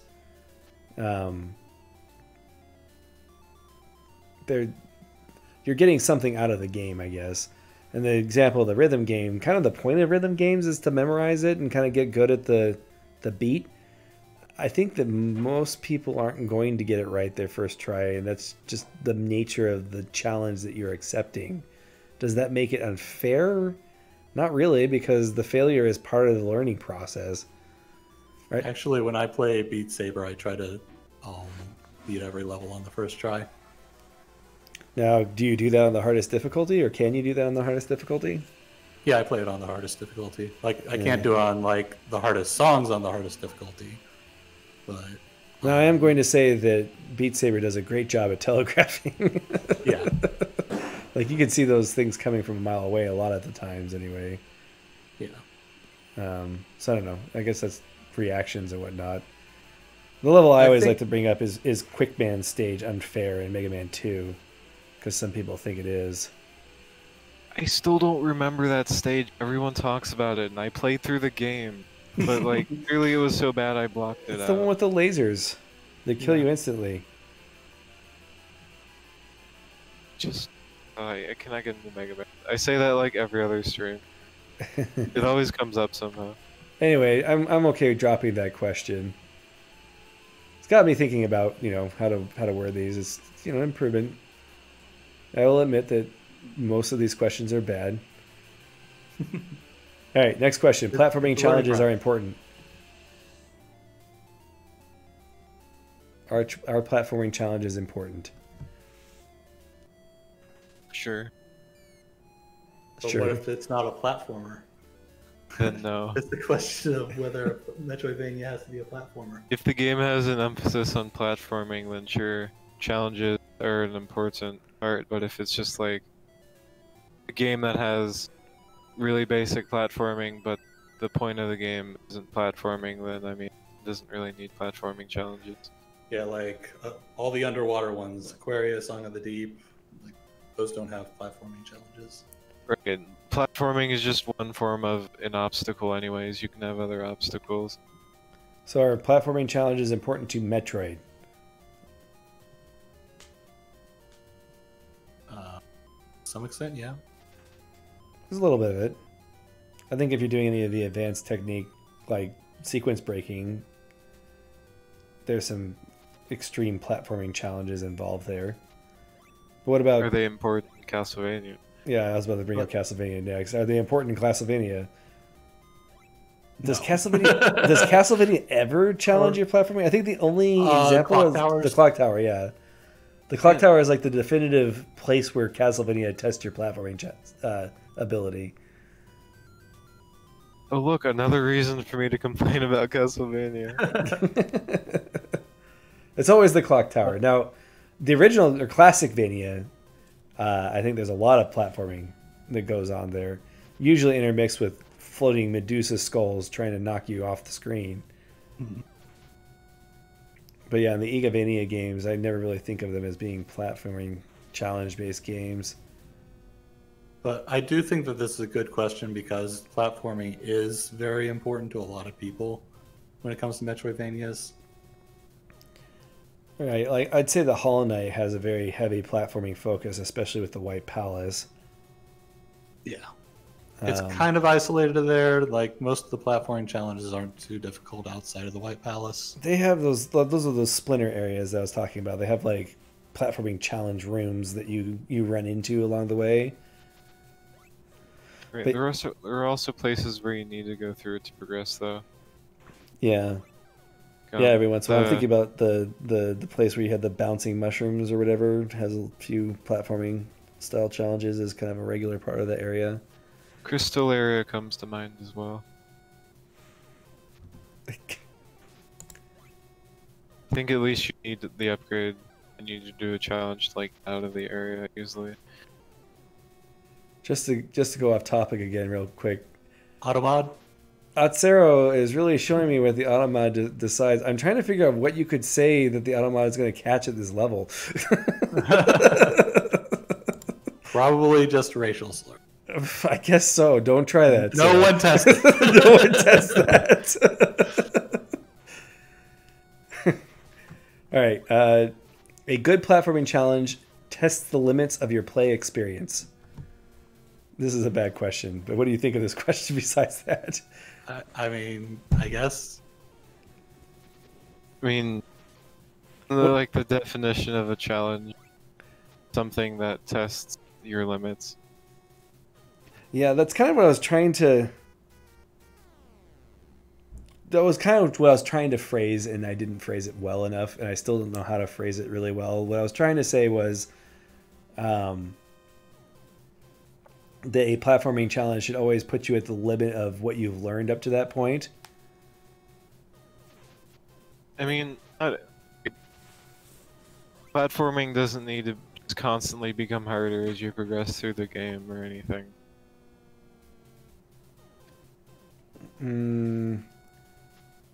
I would I say mean, like, if the kind of challenges should have some sort of natural progression, where, you know, you get new tools, you have to use more of them in your challenges.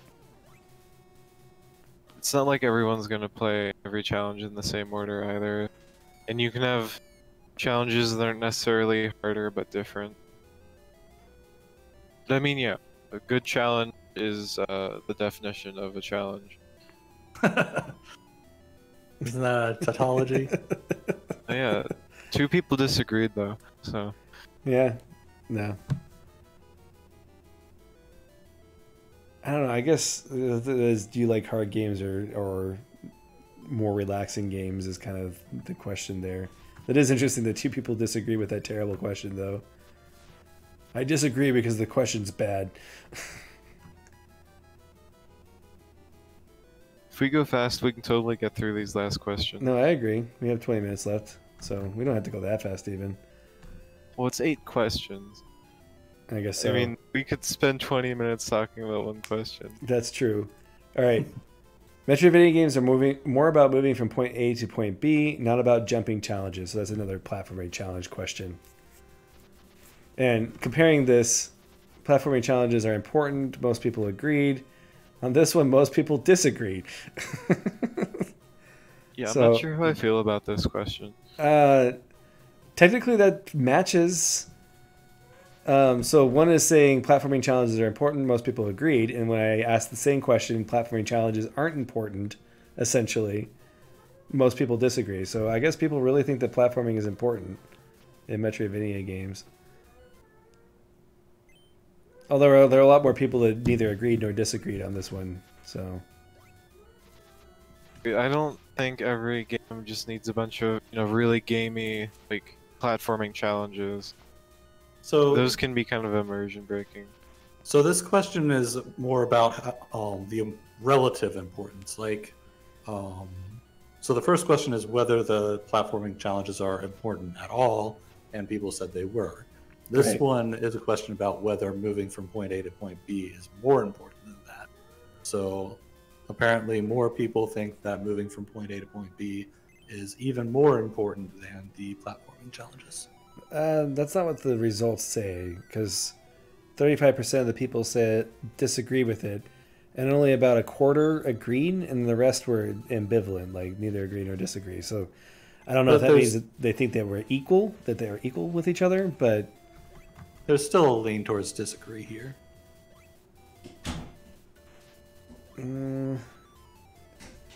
you are correct. There is a slight lean towards. Well, the disagree though means that they actually think that the platforming challenges are important. Oh, wait, yeah. So I guess, yeah. So that aligns with the other question where they did mostly agree with that. Right, yeah. Sorry. I was looking at it backwards. So I personally think that Metroidvania games are more about. Now the problem is, I think the question's probably worded not good enough, because when you say moving from point A to point B, that's a linear structure. That's not what I'm trying to say. It's more about traveling across the map and getting places than it is about the jumping challenges in between. Is what I was trying to say. I mean, it kind of is, though. Like, it's comparing something that can be, like an individual jumping challenge that's a part of the map. Then you're comparing that to, like, macro progression. Yeah, but yeah, I don't think it's a great question. Sorry to insult your question-making skills. Well, I'm pretty sure that we've concluded that for most of these questions, but okay. So I guess the question I would like to next ask is macro design more important in a Metroidvania game than the micro design? That's hard to answer, and that would probably take like 2 hours. So maybe we should. Next week's stream will be macro versus micro. Is that what we're saying? I mean, it could. I think that might not be a bad question for a future stream. All right, here's one of my favorite questions that I put on this thing. Instant death has no place in a Metroidvania game. And this place that I'm playing in Battle of Olympus is a great example of a lot of instant death. Mortal Manor is what made me think of this question. And when I played Mortal Manor, I thought about this question a lot. Whether or not instant death should be in Metroidvania games. And the best part about this question is this is the most divided question on the entire survey. 17% answered all of them. There are more people that said agree, though, than the other answers. Yeah, so 5 people agreed, 3 picked every other option. Yeah, which I think is great. That's my favorite question.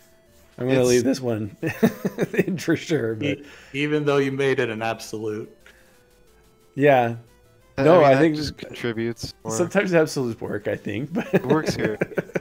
Some people feel very strongly about instant death in video games. So there are some games that I don't mind instant death as much. So obviously there's a nuance there that makes it so I couldn't give it the absolute. But I think you need to be very careful with instant death with the Metroidvania design. Yeah. I agree with you. It's possible to make it work, but like it's not necessarily good. It also depends on the death system you use to accompany it. That's true. Yeah, you shouldn't. In general, I mean, punishing people for exploring because they fell off a ledge or something by just killing them and making them respawn at the last checkpoint, assuming the game uses such a system. So Same says that he really likes instant kill in Metroidvania games. Do you think you're able to describe why you like instant kill in Metroidvania games? I remember when I was streaming Blasphemous Caldrath, you said, "This is why I don't like Blasphemous," when I fell in the spikes one time. I'd say 90% of my deaths in Blasphemous were when I jumped down from somewhere and then wound up in a bunch of spikes. I did jump down from things a lot in Blasphemous and fell in spikes. Salme says that he likes the pressure of the instant death. That can be fun. I don't know. I've got a mixed feeling on that. Some games it's not so bad. Some games it is, and I think that Master said what makes the difference, and that is how your death consequences are handled. Okay, if you're fighting a boss and the boss has a gigantic laser of death that fills up like half the screen, and if you don't dodge it, you die. That's like a fair instant death scenario. You think so? Well, okay.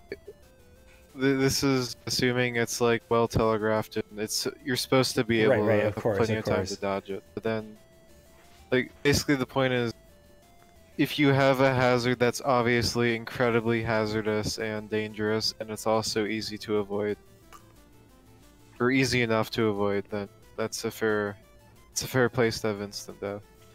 So I'm curious, Salmaze, when you played Loot Box Life, did you turn it down to 1 heart? Loot Box Life is interesting. They have 2 difficulty mode settings, and they have a very good description based on what you pick. So Loot Box Life has one of my favorite ways of doing that. So you can choose how many checkpoints you want. Like you have 1 checkpoint, 2 checkpoints, or 3 checkpoint rating. Like, you know, out of stars, like 1 to 3 stars is what you can pick. And, you know, the lower you have it, the less frequent checkpoints are. And then they have, you choose how many hearts you have, and that's how many hearts you have throughout the entire game, which is how many hits you can take, like if you land in spikes or whatever. And you can have up to 5 hearts, or you can have just 1 heart. And Salmace apparently liked it with just the 1 heart. I personally play with 3 hearts. I like being able to tank a few hits. I don't think spikes are a situation where they're not always easily avoidable. It's like that wouldn't count when I say that easily avoidable obstacles can have instant death. I don't really know what I would count with that. But I mean, I'm sure they exist. Alright, well, we're on our last 10 minutes. Let's go ahead and just blow through the rest of these. The next question was, every Metroidvania should have a feeling of recontextualizing earlier content as the game progresses. I've done this a little bit earlier. But yeah, I strongly agree with that. Yeah. Yeah, I think I strongly agree with that as well. Even just getting a new ability recontextualizes the area. So yeah. 2/3 of people agreed or strongly agreed. Then you had like 1/3 neither agree nor disagree. Then, you know, one guy had to disagree, of course. Yeah, we had the one disagree, man. Again, I'm trying to think of why you might actually disagree with that. Honestly, I think that it's kind of impossible to be a Metroidvania without having at least a little bit of this. Even if it's slight. Alright, next question. Every Metroidvania needs a map system. Oh boy. Yes. I think I said neither agree nor disagree on this one. I think I did agree. I think I don't think everyone needs one, but almost all of them should have one. Some form of mapping or postmarking, just so you know where you're going. So, like, yeah, I agree with that. There are... They don't all need to have the generic square Metroid map. If I feel like... there are a lot of games I play that, like, I'll hit the select button, because it's usually the map button. And if I find myself doing that a lot, then it probably does need a map. But there are some games that if you have a map, I'm going to look at it. But there are some games where I barely noticed that I didn't have a map. So I think that if you design your world so that the markers are distinct enough, you can do it. Hollow Knight kind of doesn't need one, and the game's designed around the idea of making you use your map less, which I think is kind of neat. I think so. Say Hollow Knight needs one just because it's so big. If it was like an average sized map and sort of laid out the way it was, then it probably wouldn't. Yeah. I mean, depends on what you're using maps for as well, because maps are very, very nice if you're trying to hunt down all of the upgrades during the 100%. If you're not doing that, they can be, you know, it's easier to not use one. So a majority of people agree with this one, that every Metroidvania needs a map system. Wait, map system just being some sort of map. Like, I'd say Phoenotopia's overworld counts as a map. I mean, you can make that argument. Phoenotopia has one dungeon where I think the game could use a map but for the most part, the dungeons aren't. So they're pretty distinct. They're distinct enough that you kind of don't need them. There are 2 dungeons in the game where they could use a map, and the second one has a map. So I think that it can get away without it. Yeah. Salt and Sanctuary. What's that? I was saying I mentioned that game specifically because I know people complain about it not having a map. About not having a map, yeah. Salt and Sanctuary doesn't. You know, people are going to want a map, or if you feel like it needs a map, then you're right. But I'm not saying you're wrong for not having it, but I felt like personally, I felt like there are two dungeons that really needed it, and the second one did have it. Ironically, the dungeon that needs a map, in my opinion, is the first dungeon, and that's people's first experience with the game. So that could be a bit of a bugaboo on that game. But it's all about to say Salt and Sanctuary doesn't need a map until about 2/3 of the way through the game, where you start to get underground into the underground areas, and some of those places just by nature of it being dark kind of look samey, and it starts to feel like it actually needs a map by that point. The beginning of the game is really well designed, though. It pretty much doesn't need the map. I need to replay that game. That's probably actually, I'll add that to my list of games to replay if I'm ever feeling like replaying games. We just replayed it recently just for the fun of it, and my feelings on it really haven't changed. That's one of those reviews where I go back, I'm like, maybe I was too harsh, and I read the review, and I'm like, no, I made some good points. Thanks for convincing me, past me. All right, so the next question is, the in-game map system should be detailed, include map marking options. This is one that most people agree with, and nobody disagree with. I mean, okay, I, of course, like being able to mark a map. If you have a detailed map where you can't mark it yourself, that feels kind of weird nowadays. Yeah. Like you'd expect games to do that. If you're going to have a map, you should have a good map. Right, but I mean, that's you basically can also, what the question's asking. If you have a map, should it be a good map? You can have a general map that's just like more of an overview map, really, one that doesn't help you navigate specific rooms. Like a game can totally work with that. And I'd like to see more games where it's harder to navigate in that sense. What do you guys think about having a Metroidvania where the map is inaccurate? That's kind of what I'm talking about. Real quick, I think it's funny how a game called Battle for Olympus has that like organ theme that you hear all the time. What is that? The castle theme?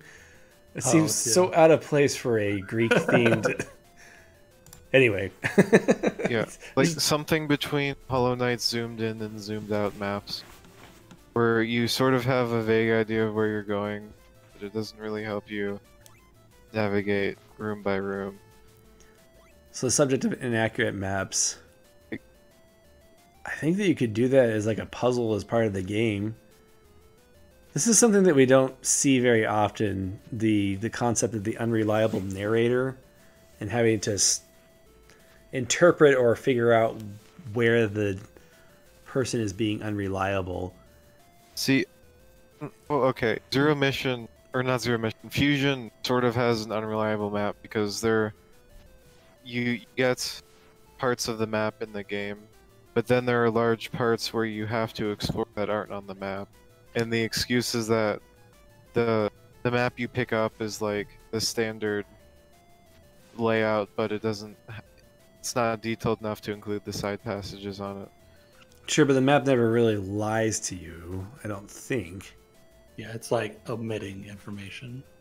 No, so it's when you say when Code says inaccurate map, are you talking about like a map that's straight up just tells you a room is there when it's not, or do you just mean or like the shape of the room is different, or like a hallway's longer than it says on the map? Right.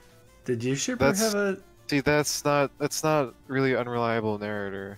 I don't think that's just you have a rough sketch of a map.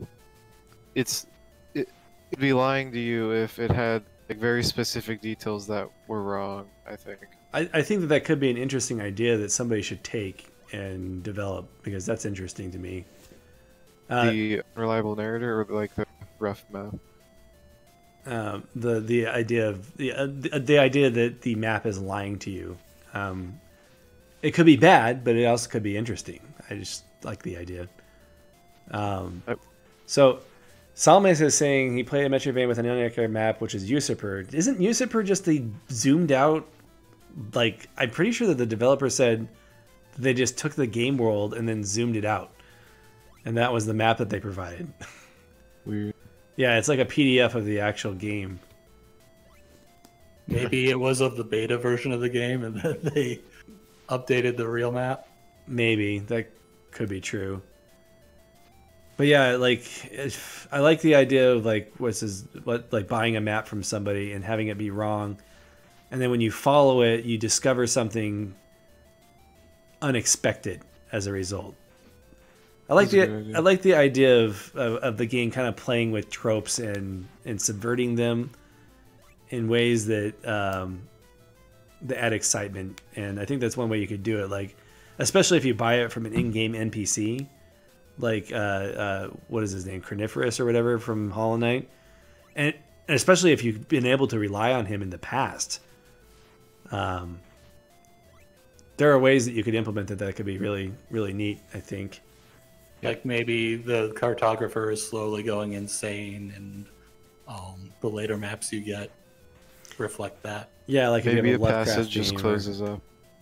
or Yeah, something changes, or he says there's a passageway here, but then like a giant worm like altered the terrain entirely, but you don't know that until you fight the giant worm boss. You know, that type of thing. Right. Yeah. I agree. All this map talk, I really want to see more interesting map. I'm really tired of just perfectly accurate square by square map in every single Metroidvania. The grid map, the Symphony of the Night grid. Then like half the complaints about Hollow Knight are that people don't like the map system. It's like, at least it's unique. So I did that comparison at the beginning of my Barbarian review where I was talking about how Metroidvanias can be kind of similar, and how Barbarian is so different. But I used a picture of Super Metroid's map and the picture of Blasphemous's map. And I don't know, if you didn't know that it was from Blasphemous, it might be hard to tell which map was which. But they were from completely different games, but they look very similar to what Super Metroid established a long time ago. There's the saying... What's that? You mean like aesthetically? Aesthetically, or just like the way the map is set up, where you have those two contrasting colors. In the case of Super Metroid, it's pink and black. That tells you which hallways you've been in and which ones you haven't. There's that saying that if it's not broke, don't fix it. But sometimes breaking it and then reconstructing it in a different way can make your game unique and interesting in that way. Breaking things is fun. All right, and then the next question is: you shouldn't need to open your map often, or even need one at all, if the level design is good enough. With this, I still think it depends. If you have a giant game, it's kind of inevitable that form of map would be nice to have. But level design, you shouldn't necessarily need to rely on a map. But no, might need to anyways. So this one was pretty split. What were you gonna say, Caldrath? Now I forget. This is almost exactly 1/3 between agree, disagree, and neither agree nor disagree, with a little bit of strong disagree and strong agree mixed in, one person each. So I don't know. It's the question of whether or not I don't think that a map is always necessary personally. So like, it's one of those things where you should probably have a map, but you should also design your game so it's not as necessary. The problem though, if you go into a game trying to design it so you don't have to use a map, you probably end up making it linear, and then you end up reducing the amount of cool exploration you have. I think that's a very bad thing. I think Hollow Knight pulls it off. I think you could probably go through Hollow Knight without opening your map once. Yeah, like there's other ways, like making areas look unique. One thing that I'd like to see a lot more Metroidvanias do is have like signs pointing to places. Yeah, literal signposting is one way you could do it as well. Or you could have cryptic sign posting, like, you know, those piles of rocks that people make to mark pathways. Yeah. Do stuff like write that. this down, developers. Do something like that so that a player that has played the game the second time and has learned those that cryptography could use that to their advantage, maybe, or as the game progresses. I don't know, just something neat. We're getting into a lot of unexplored territory with these map questions. Yeah, this map question is hard because, like, you know, there are different types of level design. Right. And they may or may not need a map. Like, I can't really even form an opinion to this question. All right, I feel like the answer could be both, neither.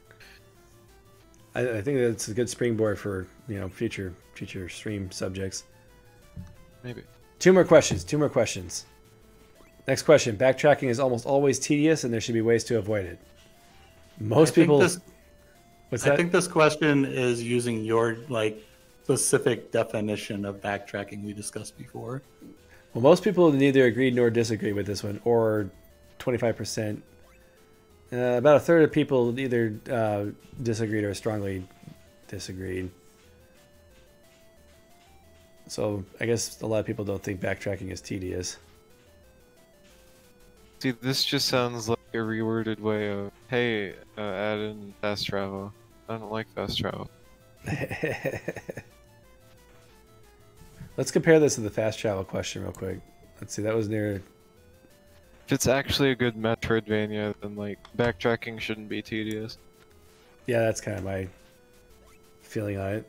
Although I would argue that I wouldn't call it backtracking at that point, but Yeah.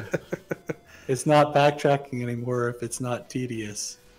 So therefore, this question doesn't make any sense. Okay, so I would say that backtracking doesn't necessarily have to be tedious, but it also is something that can be avoided. So anyway, next question: long hallways are usually boring. Very much, yes. Castlevania. So Yeah. This is something I've actually already complained about. 17%. Symphony of the Night, the giant hallway that has, like, the same enemy copy pasted 5 times. Takes you like 40 seconds to walk down the stupid hallway. This does happen in a lot of Castlevania games. I kind of wonder if that's more of they wanted to make the castle fit together, and they're just kind of like, well, we need to get you out in the outside tower area, so how are we going to do that? Well, we'll just throw this long hallway there. Bad level design. So one of the things that is kind of cool about what Symphony of the Night does is that when you first get into the castle, you just go right the whole time. And it's just completely like linear until you get to the far right side, and then you get an ability, and then you go backwards, and then you can access the other parts of the castle vertically. So it's kind of like introducing the game as if it was a classic Vania and then subverting that expectation later. Right. Yeah, and that's something that Symphony of the Night kind of had to do because it was such a shift in genre for the Castlevania series. Really, really interesting design, Symphony of the Night. I think the initial castle is pretty close to perfection as far as Metroidvania level design is concerned. There's a couple of little parts that I might change, but for the most part, I think it's a really good example. Well, I think there's still a lot of long, boring hallways in the rest of the game, but like they had a specific reason for those specific long, boring hallways. In classic Vinny, it really was just walking down a hallway. It's just that the level, it's more difficult, and the monster encounters are more interesting. Hallway implies that it's a pretty straight shot and there's not interesting platforming. Classic Vanias usually have platforming in their hallways. Maybe. Yeah, a lot of rooms in the Castlevania games is just like, here's a completely flat room, and there's just a few enemies dispersed across it. Bloodstained was that way too. Yeah, why is it always the same enemy? Just like copy pasted, 20 paces behind the first one. I think it's just like clockwork for the rest of the hallway. Speaking of clockwork, the hallway that I hate the most is the one right to the right of the clock room, and it has two of those like scorpion ladies that like the naked ladies who below their knees are scorpions, which is always an interesting monster design when you think about it. Like, where did you come up with this one? It's like a woman who has scorpion leg, or a literal scorpion for a leg. They have two of those, and they're really slow to fight. I think the bigger problem with the hallway is the existence of those particular monsters are the bigger problem with the hallway, and not necessarily the fact that it's a hallway. But if the hallway is empty... The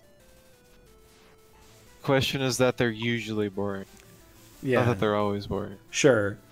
If the hallway was empty, I don't think it would be better. But that hallway makes me wish I had the speed run ability and or the speed booster ability from Super Metroid.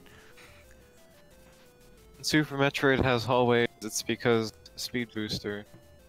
But generally, they're not completely flat hallways. No, they usually have hills. Even those ones aren't flat. But that hallway could be fun if you had the speed booster. I don't know. I mean, anything's fun with a speed booster, to be honest. Well, there is the wolf form, which is kind of similar. No. Yeah, I never got that thing to work right. It has too slow of a startup, I think, is the problem. I think its initial speed needed to be at least as fast as Alucard's normal walking speed. The speed booster is great in Metroid because you're already... You just suddenly start sprinting faster. Right, yeah. The wolf form, when you turn around, like for whatever reason, they made it so the wolf form starts at a slower speed. And, I don't know, there's a lot of things you could change about the wolf form to make it actually good, but I don't think it's not one that it's also not required for progression anywhere, I don't think. But yeah, that hallway could be changed and it would improve something that I think. I can't think of any specific level design feature in Super Metroid that sticks out to me as being memorably bad, but that hallway in Symphony of the Night sticks out to me as being memorably bad.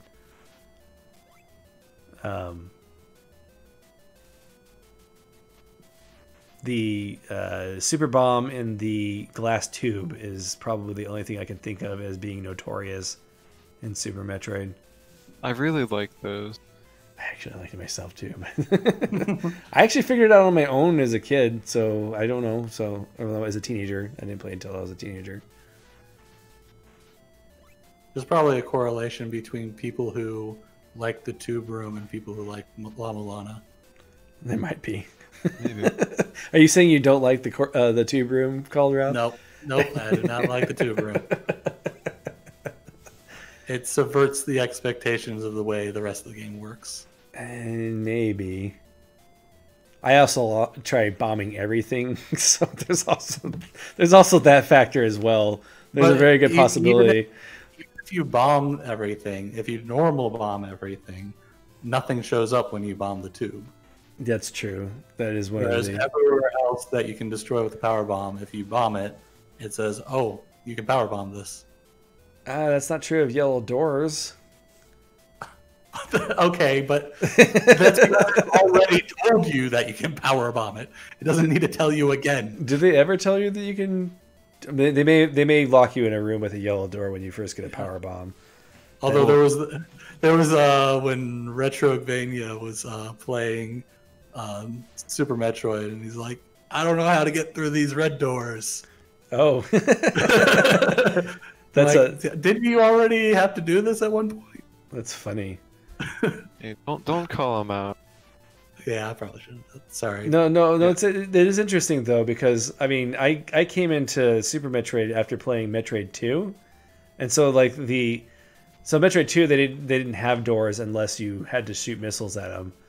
But I'd already come in there with the expectation from the previous game that that's how things worked. Going into Super Metroid without having played Super Metroid before, like, I don't think that the game ever forces you to shoot down a red door. I don't know if it necessarily tutorializes it correctly. Maybe. Yeah. So there may actually be a design weakness there that I wouldn't have even noticed unless I'd watched somebody play the game for the first time.